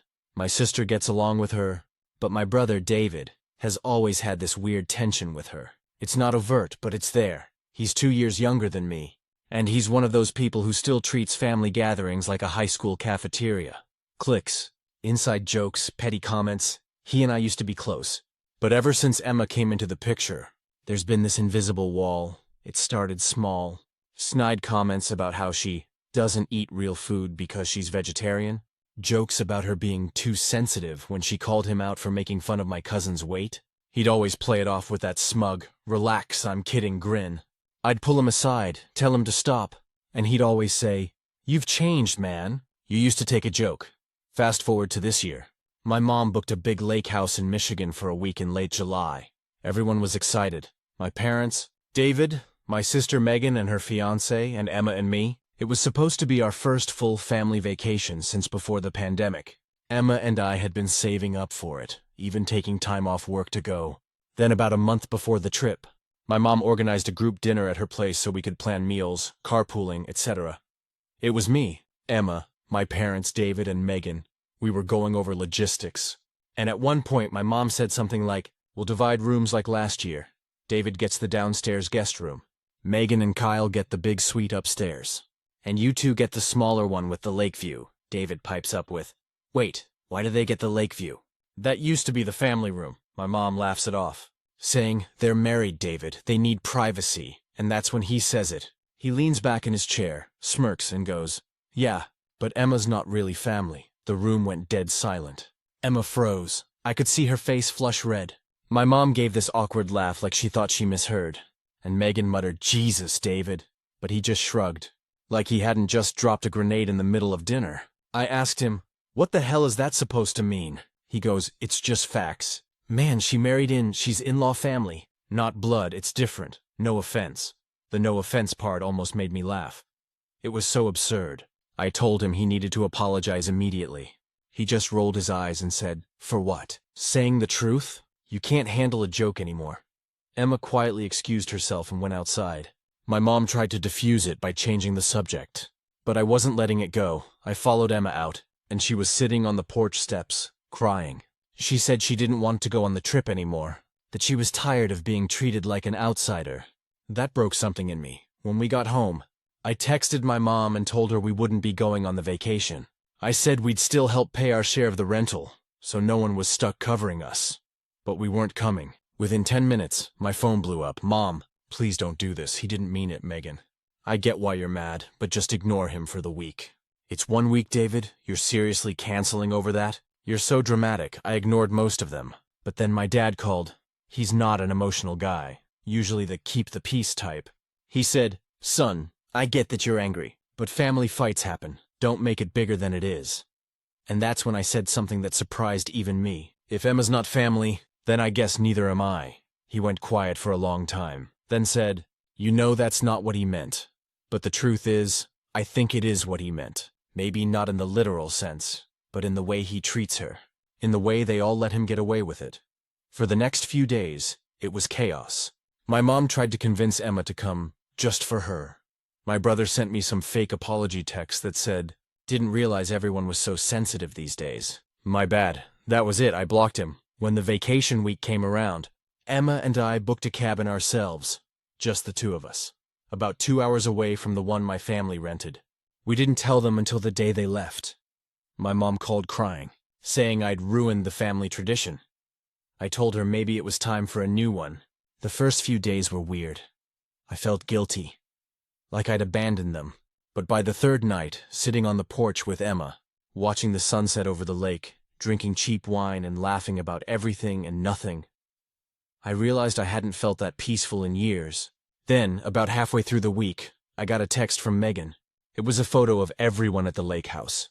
My parents, David, his girlfriend, everyone smiling around a bonfire. She wrote, "Wish you were here. It's weird without you guys." I didn't respond. But later, she sent another message. "You were right. He's been making comments all week. Mom finally snapped at him tonight.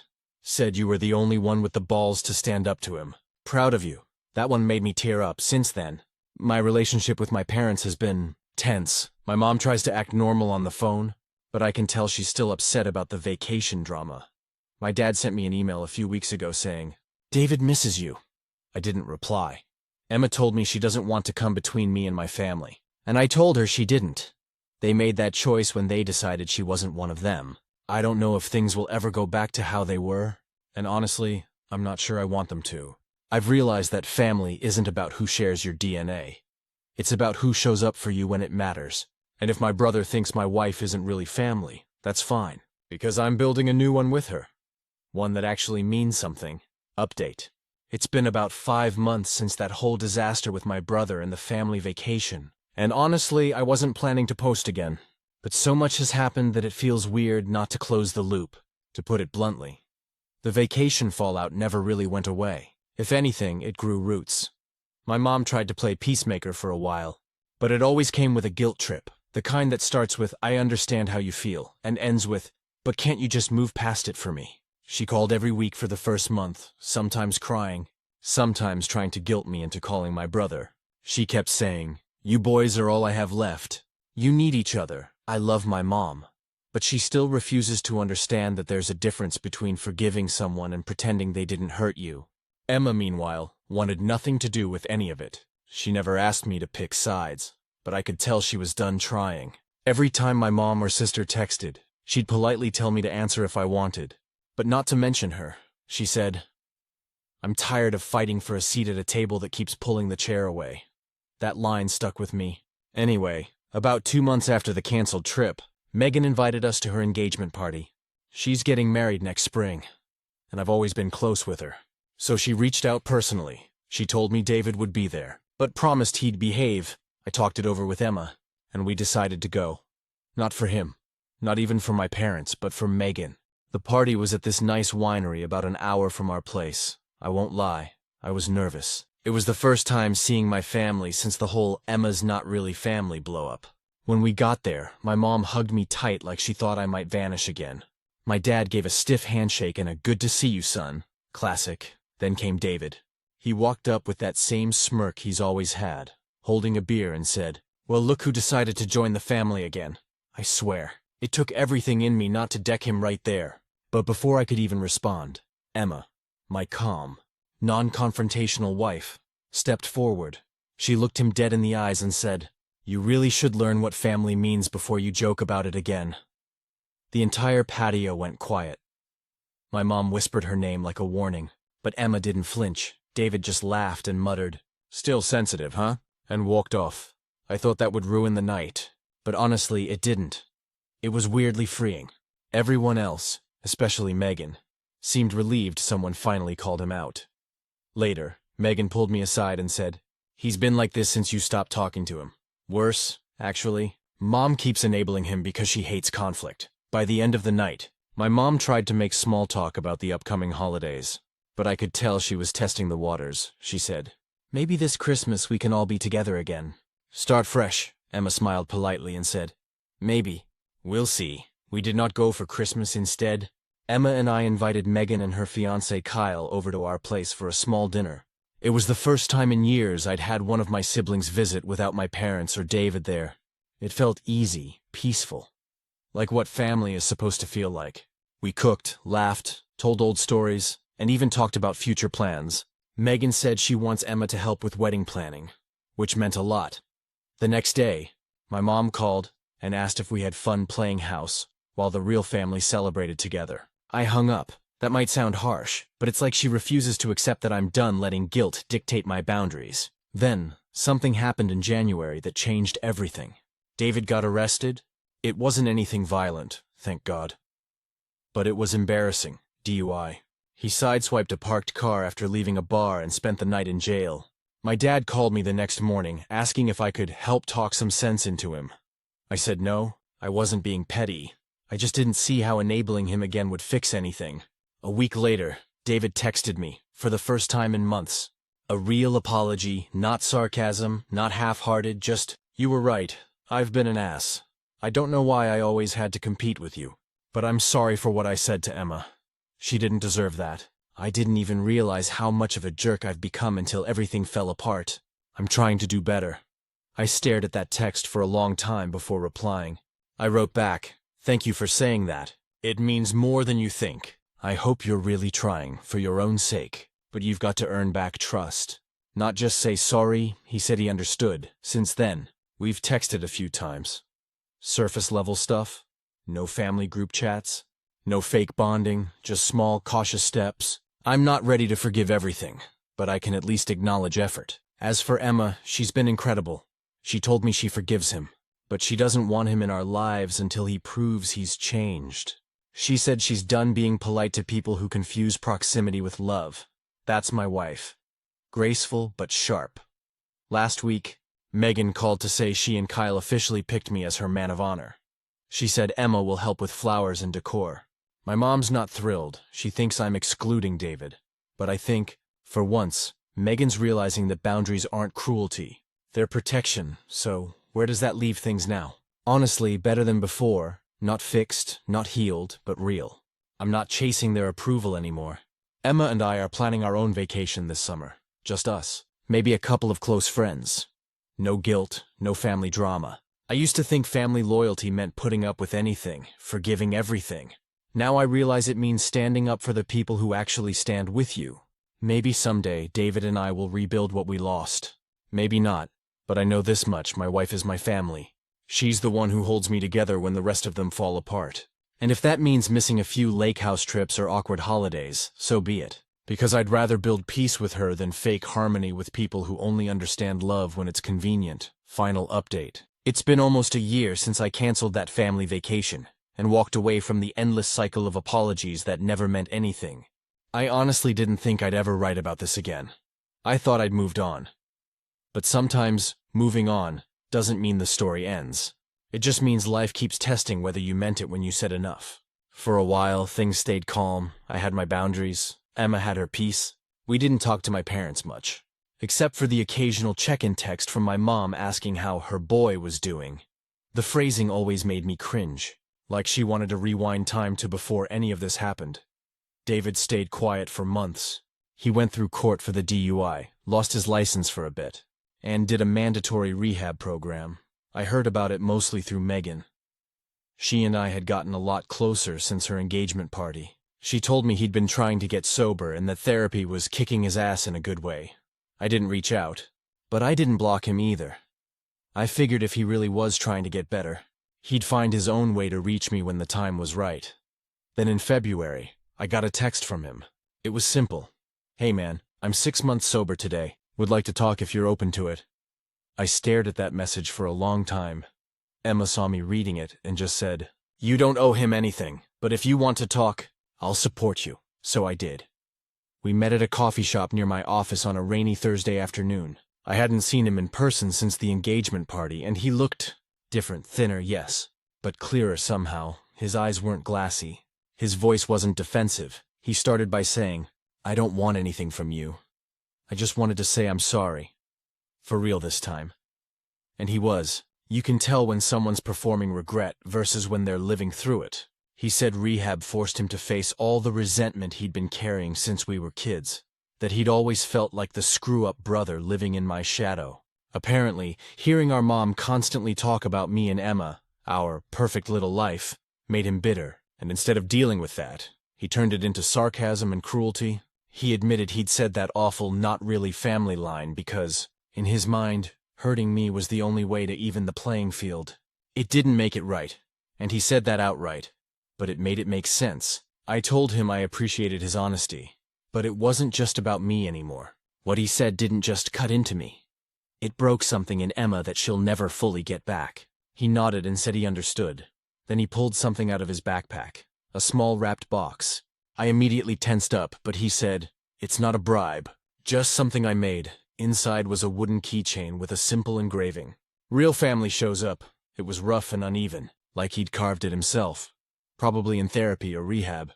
I didn't know what to say. I just sat there, running my thumb over the wood grain, trying not to tear up in public before we left. He said something that stuck with me. "You didn't give up on me. You just stopped doing my work for me. I hated you for it at first, but now I get it. That's what love looks like sometimes." Walking away. That conversation was the closest thing to closure I think I'll ever get. A few weeks later, I told Emma about it. She listened quietly, then asked, "Do you feel better?" I said, "Yeah, lighter." She smiled and said, "Then that's enough." Fast forward to spring, Megan's wedding finally came, and it turned out to be the real turning point for all of us. Emma was one of the coordinators, and she looked stunning, calm, confident, exactly who she's always been. My parents were there, of course, still pretending everything was fine, but even they seemed to have softened a bit. My dad pulled me aside at one point and said, "Your brother's been different lately. I think you two scared him straight. I told him it wasn't about scaring anyone. It was about growing up. David came to the wedding too, sober and steady, during the reception. He walked over to Emma, something I didn't expect, and apologized directly. Not some half-baked sorry if you were hurt thing. A real apology, he said. You didn't deserve the way I treated you. I was wrong. I hope someday you'll think of me as family, if not now. Maybe down the line. Emma didn't say much. She just nodded and said, "Thank you for saying that." Then she hugged him. Later that night, while everyone danced under those string lights, I caught Emma standing by the lake. Same kind of lake we used to vacation at. Funny enough. And I realized we'd come full circle. The whole mess started with a lake, with a fight about who counted as family. And now, here we were, standing in the middle of everything broken, and it somehow felt whole again. After the wedding, my mom pulled me aside, tears in her eyes, and said, "I'm sorry for how I handled everything. I thought keeping peace meant pretending nothing was wrong. But I see now that you were the only one who had the courage to call it what it was." That was the first time in my life I'd heard her admit that. So yeah, things aren't perfect. They probably never will be. My family still has its cracks. But the difference now is that I'm not trying to fill them all with my own hands. I just take care of my corner and the person beside me. Emma and I are stronger than we've ever been this summer. We're taking a trip to Maine. Just the two of us. No group chat, no guilt, no Anderson family getaway. Just peace. Sometimes I still think about that first vacation we skipped, and how guilty I felt back then. Now, I realize it was the best decision I ever made, because walking away from dysfunction isn't abandonment. It's self-respect. And as weird as it sounds, I'm grateful for all of it. For the hurt, the silence, even the confrontation. Because it stripped everything down to the truth. Family isn't who shares your last name, or who shows up in the photos. It's who shows up when it matters. And in the end, we all did, just in our own time.